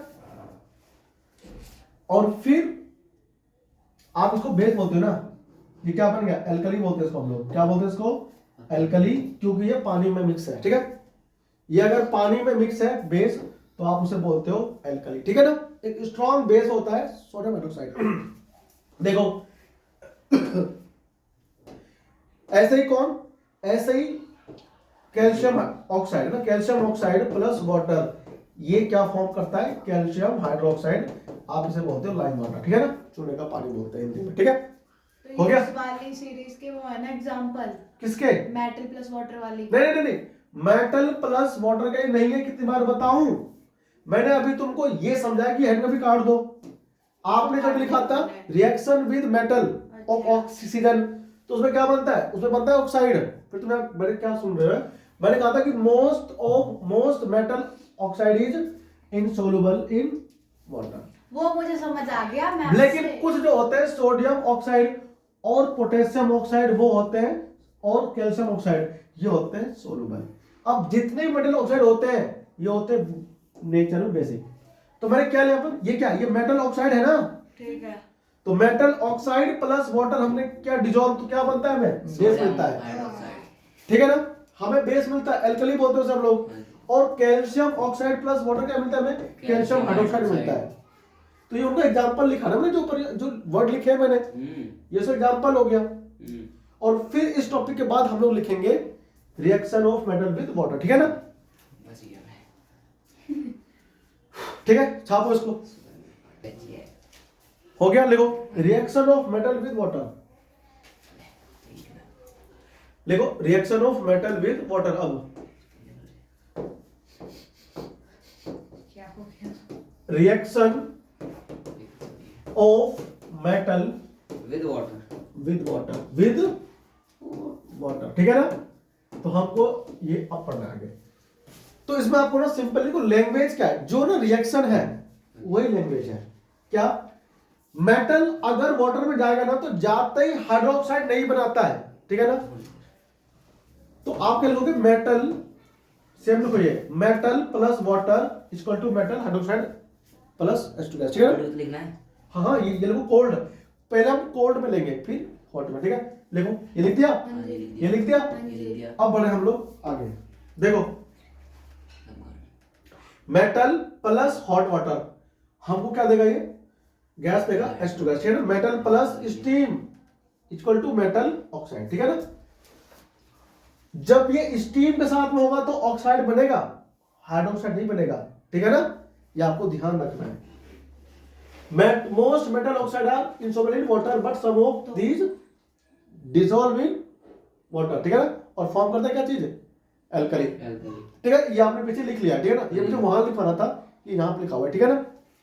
ओके। अब आप ये लिखो फटाफट से। भैया हॉट और कोल्ड में कोई डिफरेंस नहीं है फिर तो? क्यों नहीं डिफरेंस है? मतलब कोई मतलब प्रोडक्ट बने वो तो सेम बनता है, लेकिन मेटल अलग अलग होते हैं। भाई सभी मेटल्स कोल्ड में नहीं करते रिएक्शन, कुछ करते हैं हॉट में, कुछ नहीं करते। लेकिन ये सेम बनाएंगे भैया प्रोडक्ट, ठीक है? बनना तो वही है ना, प्रोडक्ट ही बनना है, तो उससे बनेंगे। हो गया, ये आपने पीछे से छाप लिया, ठीक है ना? अब क्या है इसमें, देखो ये रहा पोटेशियम एंड सोडियम। अब एग्जांपल आएंगे सबके, क्या आएंगे? Potassium and sodium oxide dissolve in water to produce alkali as follow. देखो ये रहा वाटर प्लस क्या बना? Potassium hydroxide. जो भी आपने लिख लिया, ठीक है ना? ये मत लिखो आप। सोडियम ऑक्साइड प्लस वाटर क्या बनाता है? Sodium hydroxide. अभी आपने लिखा, ठीक है? अब बढ़े हम लोग आगे, देखो तो nature of oxide acid plus base Salt salt plus plus hydrogen होते gas। हैं। तो बेसिक जो होता है ना, बेसिक जो होता है ऑक्साइड होता है, ये रहा metal oxide plus acid equal to salt plus water, ठीक है ना? हाँ जी। छाप लिया इसको? छाप। ये नहीं छापा। नेचर ऑफ ऑक्साइड है ना, वो तो आपने छाप लिया ना। आप ये मत लिखो, रुको अभी मैं बोलता हूँ क्या लिख रहा है नोट्स में। आपने क्या लिखा? नेचर ऑफ ऑक्साइड्स लिख दिया। देखो आपने पहले ये लिखा था ना, जब ये वाटर में जाएगा, मान लो हमारे पास सोडियम है, कौन है? सोडियम है। तो सोडियम जब वाटर में जाएगा, और ये हमारे पास कौन सा है? कोल्ड वाटर है ना, कोल्ड वाटर क्या देगा हमें? ये पहले बनाता है सोडियम ऑक्साइड, क्या बनाता है ये पहले? Sodium oxide plus hydrogen gas बनता है। अब ये जो ऑक्साइड बना है, ये अभी भी तो पानी में डूबा हुआ रहेगा, हाँ जी। तो ये वाटर से दोबारा रिएक्शन कर लेता है। क्या ना, केमिस्ट्री बहुत ही स्ट्रॉन्ग है, मैं इसलिए केमिस्ट्री को बहुत से एक्सप्लेन कर लेता हूँ। सोडियम प्लस वाटर डायरेक्टली नहीं बनाते हाइड्रोक्साइड, पहले उस पानी के अंदर बनाते हैं ऑक्साइड, बन गया ऑक्साइड। अब जो ऑक्साइड है तो पानी में ही, तो पानी से दोबारा करते रिएक्शन और ये बनाते हैं सोडियम हाइड्रोक्साइड, ठीक है ना? इस बुक में जो भी था पीपीटी में डायरेक्ट ये लिखा हुआ है, ठीक है ना? तो डायरेक्ट ये नहीं बनता है, पहले ऑक्साइड बनता है फिर हाइड्रोक्साइड, जो यहाँ पर देखो लिखा हुआ है, ठीक है? था पीछे भी। तो और ये H2 गैस बाहर निकलता है, ठीक है ना? एरो का मतलब होता है कि गैस बाहर निकल रहा है, ठीक है ना। अब ये सोडियम वाटर में जब डालोगे ना तो आग लग जाता है, विग्रसली बर्न करता है, ठीक है ना, तेजी से बर्न होता है। अब उसमें आग लगती क्यों है? जब आप इसको पानी में डालते हो तो ये बनता है ऑक्सीजन गैस। क्या निकलता है? ऑक्सीजन। अब क्योंकि ये एक एक्सोथर्मिक होता है रिएक्शन, मतलब आप इसको जैसे ही वाटर में डालोगे तो वहां से हीट निकलता है बहुत ज्यादा अमाउंट में, और इतना हीट निकलता है कि ये जो गैस होता है H2 गैस, ये कंबस्टिबल होता है, ठीक है ना, ये कंबस्टिबल गैस होता है। और ये क्या करता है? उस हीट की वजह से जलने लगता है। कौन? Hydrogen gas. और हम कहते हैं कि आग लग गया, हम कहते हैं आग लग गया। एक्चुअल में आग सोडियम में नहीं लगता है, सोडियम जो रिएक्शन कर रहा है ना, ऑक्साइड बना है, जो H2 गैस निकला है, उस H2 गैस में आग लगता है और फिर ही जलता है, ठीक है ना। छाप लिया। अब दोस्तों तो क्या है, सोडियम ऑक्साइड जो होता है ये होता है नेचर में बेसिक। क्या होता है नेचर में? बेसिक। अगर आप उसको एसिड में डालोगे, अब वो तो खुद बेस है, तो क्या होगा? सॉल्ट प्लस वाटर, यानी कि न्यूट्रलाइजेशन रिएक्शन के जैसे ही व्यवहार करेगा। बात आ रही है भेजे में? आपने वाटर में ऐड किया मेटल कोल्ड में, क्या बनेगा? बेस, ठीक है ना। लेकिन इससे पहले क्या बनता है? Metal oxide. तो मेटल ऑक्साइड होता है नेचर में बेसिक, जो अभी मैंने आपको लिखवाया था। और जब वो मेटल ऑक्साइड बेस के साथ में होगा इसका रिएक्शन, तब बनाएगा सॉल्ट प्लस वाटर। वाटर ना, वाटर, ठीक है ना। तो मेटल ऑक्साइड प्लस एसिड, अगर मेटल ऑक्साइड हो और एसिड हो तो क्या हो जाएगा? Salt plus water. ठीक है ना। ये तो होता है, तुमने पढ़ा है, ठीक है ना। हम यहाँ पे लेंगे एग्जाम्पल, ठीक है। ये बेस के साथ नहीं करता क्योंकि फिर न्यूट्रलाइजेशन। हाँ, आपने जो लिखा है ना अभी रिएक्शन जो लिखा था आपने, आप उसमें से ये लिखो, sodium plus water equal to this plus this, ये लिखो। और ये क्या हमारे पास में? एल्कली। फिर मैं आपको ना किस तरीके से लिखवाऊंगा अच्छे से नोट्स, ठीक है। नोट्स में आगे पीछे हो गया, ठीक है। आप उसको देखो, आ जाओ आगे बढ़े। तो behave like base, metal oxide behave like base. अब आपने ये छाप लिया, उसके बाद आप ये लिखोगे, ठीक है ना, मेटल ऑक्साइड प्लस एसिड, उसके ऊपर लिखो metal oxide behave like a base, ठीक है ना। ये रहा मेटल ऑक्साइड और बेसिक की नेचर, ठीक है ना। ये आपने पहले लिख लिया तो बार बार लिखने की जरूरत नहीं, ठीक है ना। फिर लिखोगे एक्सेप्शन इबियस में भैया, सभी मेटल ऑक्साइड का था डिजॉल्व नहीं होते, तो सभी मेटल ऑक्साइड केवल एसिड के साथ में नहीं करते रिएक्शन। अब यहाँ एक वर्ड आएगा एम्फोटेरिक, नाम सुना है कभी पहले? बहुत इंपोर्टेंट है, आप 2022 में सीबीएसई में लिख लो, पेपर में आएगा। एम्फोटेरिक नेचर होता है कुछ मेटल ऑक्साइड का, बताऊंगा मैं कि लिखो फटाफट से। ही तो चीजें होती है जो पूछते हैं बोर्ड वाले। देखो भाई, मेटल ऑक्साइड प्लस एसिड क्या बनता है? Salt plus water. आप इसमें एक एग्जांपल लिखो, देखो इसमें एग्जांपल क्या होगा। अगर मैं बात करूं मेटल ऑक्साइड की, तो Na2 सबसे फेमस है ना। Na2 क्या है? ऑक्सीजन। मेटल ऑक्साइड क्या है? ये मेटल ऑक्साइड। अगर आप इसमें गिरोगे HCl, क्या डाल दोगे? ये क्या एसिड हो गया? क्या हो गया? ये एसिड हो गया। तो जब इसकी रिएक्शन होगी ना, क्या होगा इसके रिएक्शन? देखो, तो ये बनाएगा NaCl salt plus H2 water, बन गया। तो ये बिल्कुल एसिड बेस का हो रहा है इसमें रिएक्शन। इसे हम लोग बोलते हैं न्यूट्रलाइजेशन रिएक्शन, जो कि मेटल ऑक्साइड भी शो करता है। क्या था पता? था पता? सिखाना कुछ नया। और जबकि सब कुछ एनसीईआरटी में है, इसीलिए बच्चों को पेपर हार्ड लगता है। सीबीएसई जब बनाता है ना, तो बच्चे डीपली पढ़ते नहीं है। जब बच्चे डीपली पढ़ेंगे नहीं, जब वो तह तक जाएंगे नहीं, तो वो कैसे कर पाएंगे? खाली परिभाषा पढ़ के ना आंसर लिखना नहीं आता एग्जाम में, और फिर ऐसे बच्चे कॉम्पिटिशन क्रैक कर नहीं पाते। लिख लिया, डेफिनेशन हो गया, खत्म चैप्टर। बकवास किस्म का कहते हैं इसको टीचिंग, ठीक है ना। तो आपको डीपली जाना पड़ेगा और समझना पड़ेगा कॉन्सेप्ट को, उसके बाद आपको नंबर चाहिए सीबीएसई में, ठीक है ना। देखो, तो सीबीएसई बोर्ड को ना पेपर हार्ड नहीं आता है, वो कॉन्सेप्ट पूछता है। यूपी बोर्ड का पेपर हलवा रहता है, सच बता रहा हूं तुमको। कंपैरिजन वीडियो बनाऊंगा इस बार यूपी बोर्ड का पेपर का, ठीक है ना। पिछले साल का बनाऊंगा पहले तो, सीबीएसई बोर्ड का पेपर का कंपैरिजन और यूपी बोर्ड का साइंस का। देखो हो गया। अब सारे मेटल जो है ना, वो एसिड के साथ नहीं करते रिएक्शन। कुछ मेटल्स ऐसे होते हैं जो एसिड और बेस मेटल नहीं, मैंने गलत बोल दिया। कुछ मेटल ऑक्साइड एसिड और बेस दोनों के साथ करते हैं रिएक्शन। तो ऐसे मेटल ऑक्साइड जो बोथ एसिड और बेस में करते हैं रिएक्शन, उसे हम क्या कहते हैं? एम्फोटेरिक प्रॉपर्टी उस मेटल ऑक्साइड की। सीखा ना? अरे न्यू सीखा ना? एनसीईआरटी में देखो मेंशन है ये वर्ड एम्फोटेरिक का दोबारा एग्जांपल लिखो। क्या बताया था एम्पोटेरिक? एम्फोटेरिक अब इसमें आएगा। एम्फोटेरिक प्रॉपर्टी होती है मेटल ऑक्साइड की। ये ऐसी प्रॉपर्टी होती है कि कुछ मेटल ऑक्साइड जो होते हैं ना, जैसे हो गया एल्युमिनियम ऑक्साइड, जिंक ऑक्साइड, तुम सब जानते हो ना, ये नेचर में होते हैं बेसिक, लेकिन ये एसिडिक भी होते हैं। मतलब ये एसिड के साथ भी रिएक्शन करते हैं और बेस के साथ भी रिएक्शन कर लेते हैं। तो ऐसी जो प्रॉपर्टी होती है मेटल ऑक्साइड की, उसे हम कहते हैं एम्फोटेरिक प्रॉपर्टी। ठीक है। और केवल तुम्हारे कोर्स में 2 ही ऑक्साइड है, और 2 ही ऑक्साइड है इसलिए इंपोर्टेंट बन जाता है, क्योंकि ये पिछले साल आया नहीं था इस चैप्टर से, तो इस साल आने की इसकी जो प्रोबेबिलिटी है ना, वो 98% बढ़ गया है केवल 2 नंबर में, कि what is amphoteric property defined with example. या एम्फोटेरिक मेटल ऑक्साइड क्या होता है, आप उसका एग्जांपल लिखो। उभयधर्मी कहते हैं हिंदी में। उभय मतलब दोनों, धर्म मतलब धर्म, एसिड भी बेस भी। अगर आप लोगे मैग्नीशियम ऑक्साइड और साथ में NaOH डाल दोगे तो रिएक्शन नहीं होगा। क्यों नहीं होगा? ये बेसिक होता है, ये भी क्या हो गया? बेसिक। तो बेस आपस में रिएक्शन नहीं करते। लेकिन अगर आप लोगे जिंक ऑक्साइड प्लस बेस, अगर ये है बेस के साथ में, तो ये एसिड के जैसे बिहेव करने लगता है, और अगर ये है एसिड के साथ में, तो ये बेस के जैसे बिहेव करने लगता है, यानी दोहरा व्यवहार दर्शाता है ये। इसे कहते हैं दोगला इंसान। जो हमारे पास रहेगा तो हमारी गाएगा, और उनके पास रहेगा तो उनकी गाएगा। मतलब उनके पास हमारी बुराई, हमारे पास उनकी बुराई। इसे कहते हैं दोगले इंसान। ऐसे जो ना मिलेंगे रियल लाइफ में। लेकिन यहां पर बात हो रही है किसकी? मेटल ऑक्साइड की। तो ये प्रूफ हो गया कि केमिस्ट्री में भी होते हैं दोगले इंसान, है ना?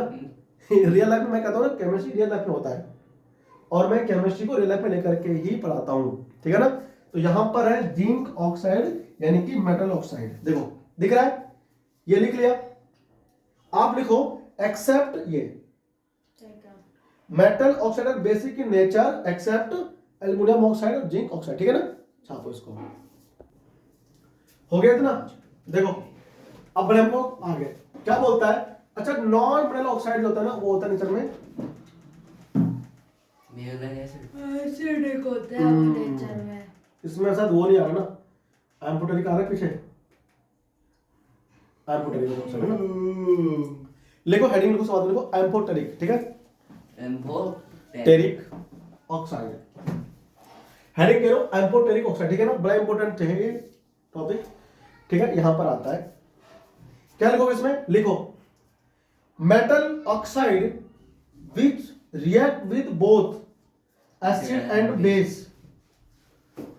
Metal oxides which react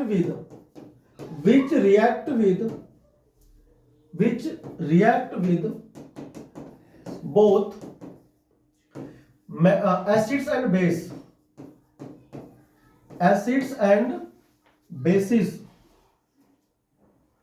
is called amphoteric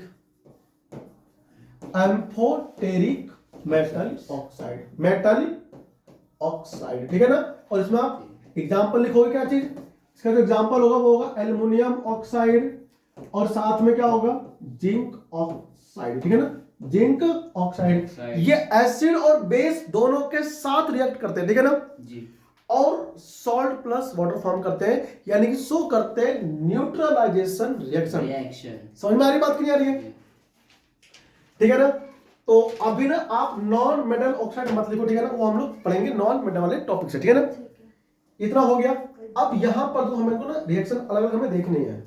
15 minute रहेगी। देखो तो एम्फोटेरिक है ना, देखो ये ना एग्जांपल लिखो, इसमें एग्जांपल लिखो भाई, बोलो।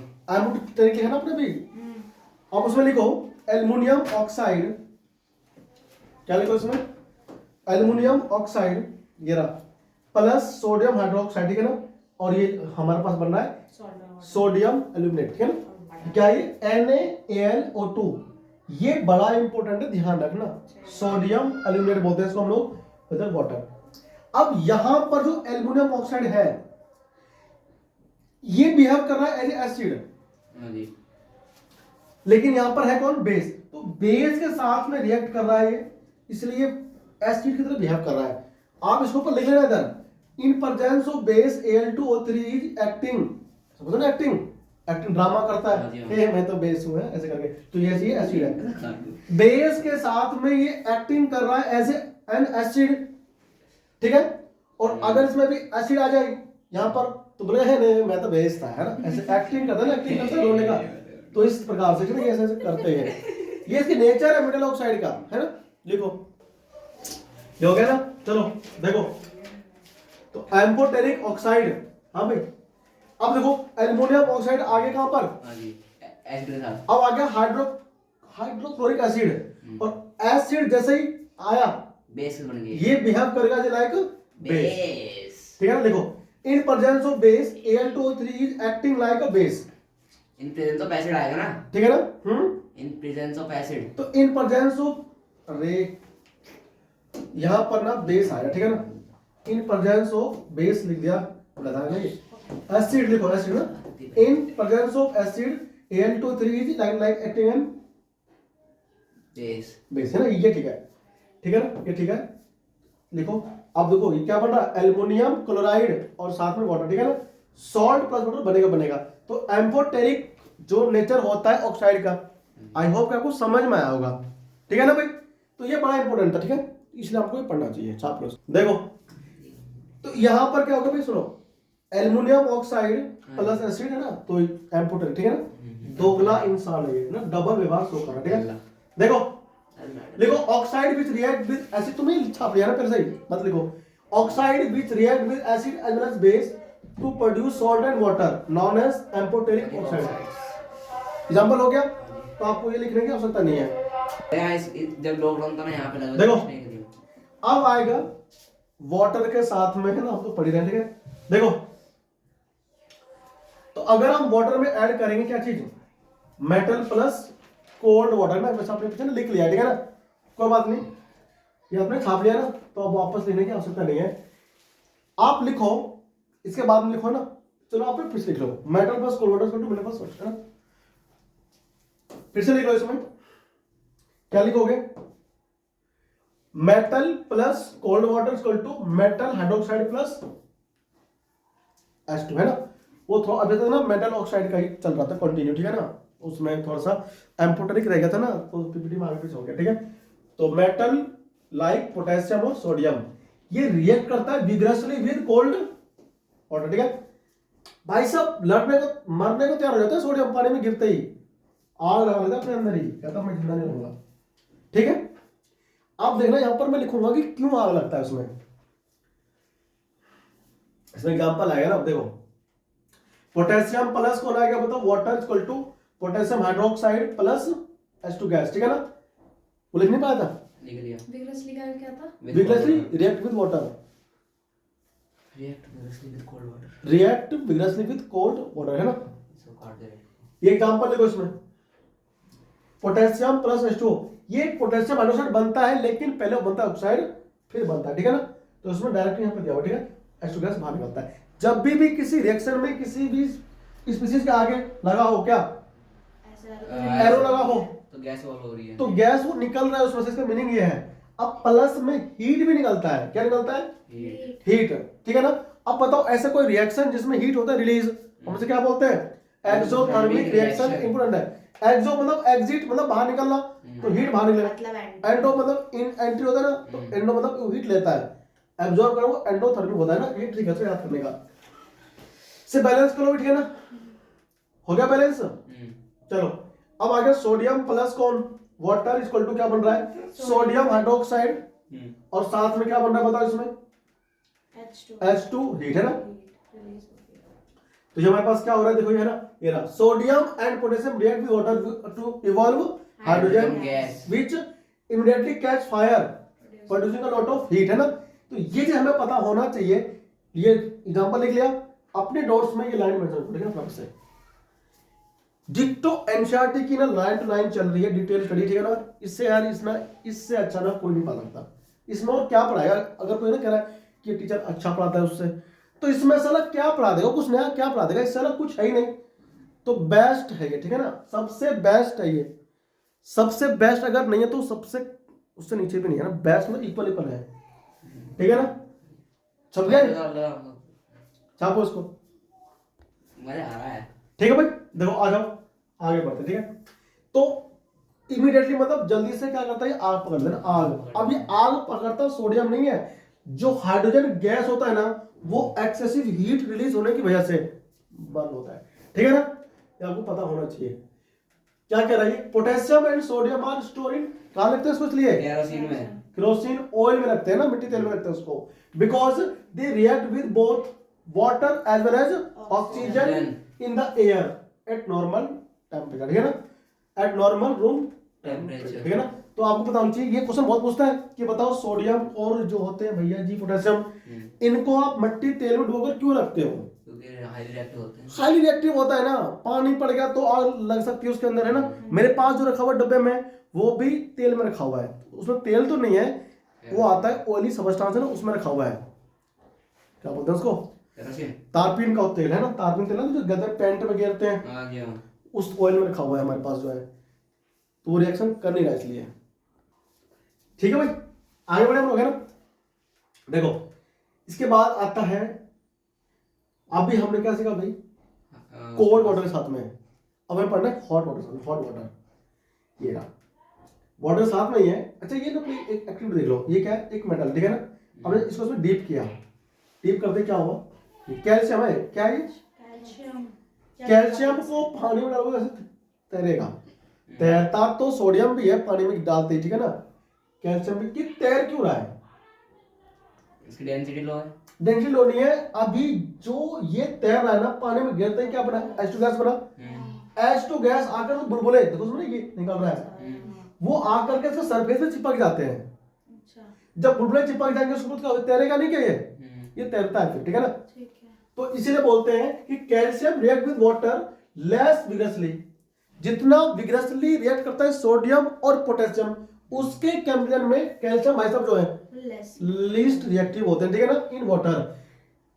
Hence the heat evolve is not sufficient, इतना हीट वहां से निकलता नहीं कि उसमें आग लगा सके, ठीक है ना। तो क्वेश्चन ना यहां से ये बनता है कि पोटेशियम सोडियम से पानी में आग लग जाती है, और कैल्शियम आग लगती नहीं है, ऐसे तो क्यों, तो इसका आंसर कुछ बच्चे जो देते हैं, तो इसका आंसर जो कुछ बच्चे ना देंगे आपको, वो ये देंगे कि कैल्शियम लीस्ट होता है रिएक्टिव और सोडियम मोर रिएक्टिव।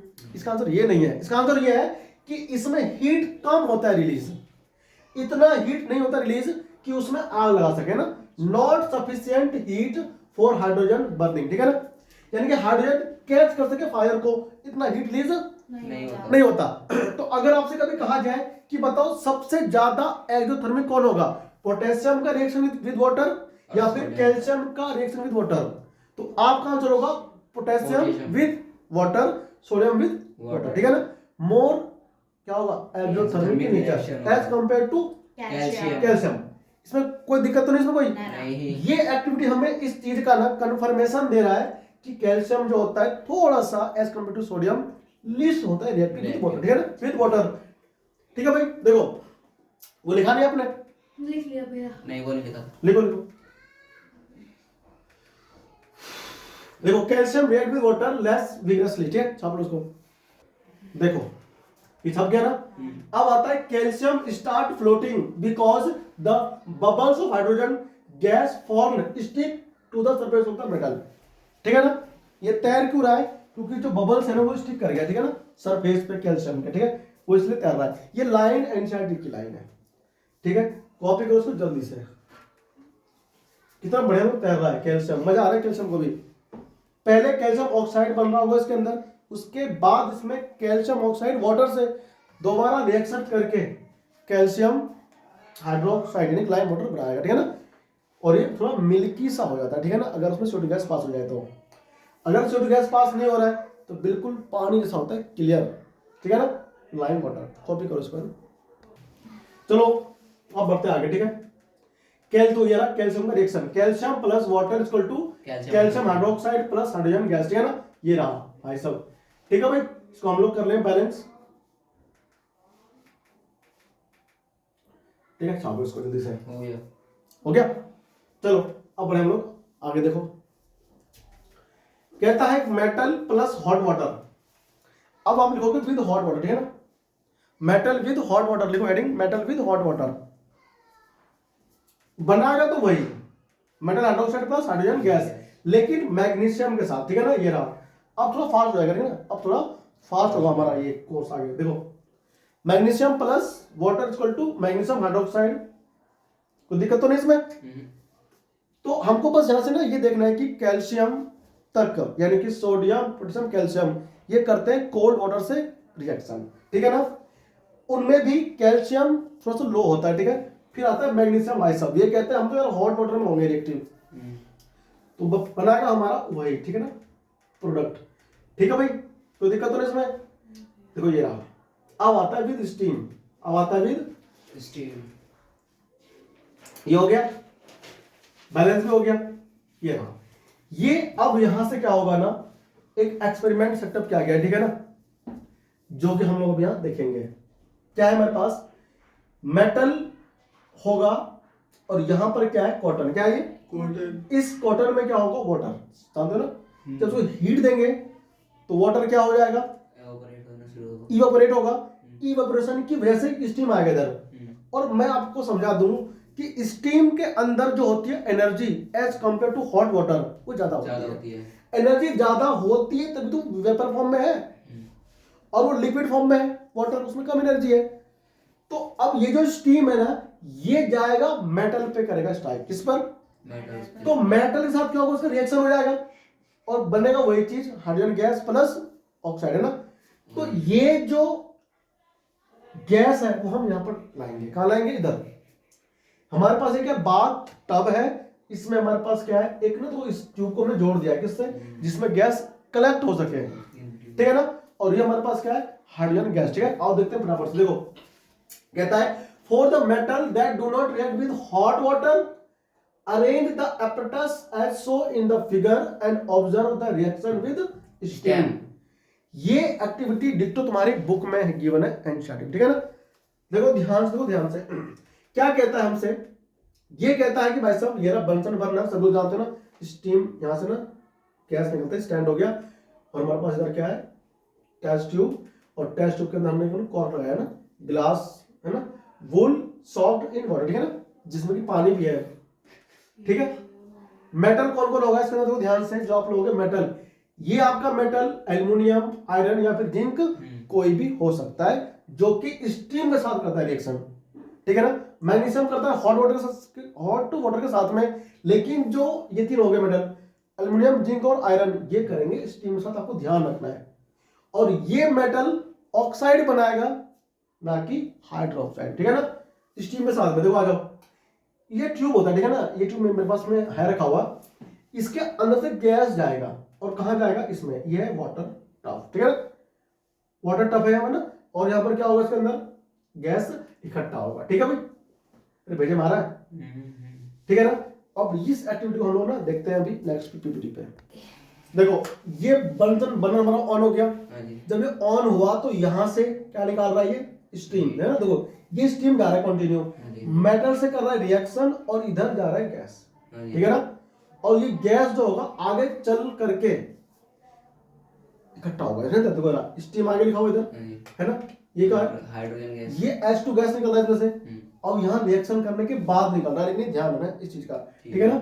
अब ये गैस हमारा हो जाएगा कलेक्ट, ठीक है भाई, क्या हो रहा है, देखो दिख रहा है उधर, ये बबल्स बन करके, देखो यहाँ इसमें आपको ना दिख रहा होगा बबल्स, दिख रहा है, वाटर में बबल से H2 गैस है, उसमें इकट्ठा हो गया खूब सारा हाइड्रोजन गैस, है ना। इसमें क्या हो रहा है, कलेक्ट हो रहा है, ठीक है भाई।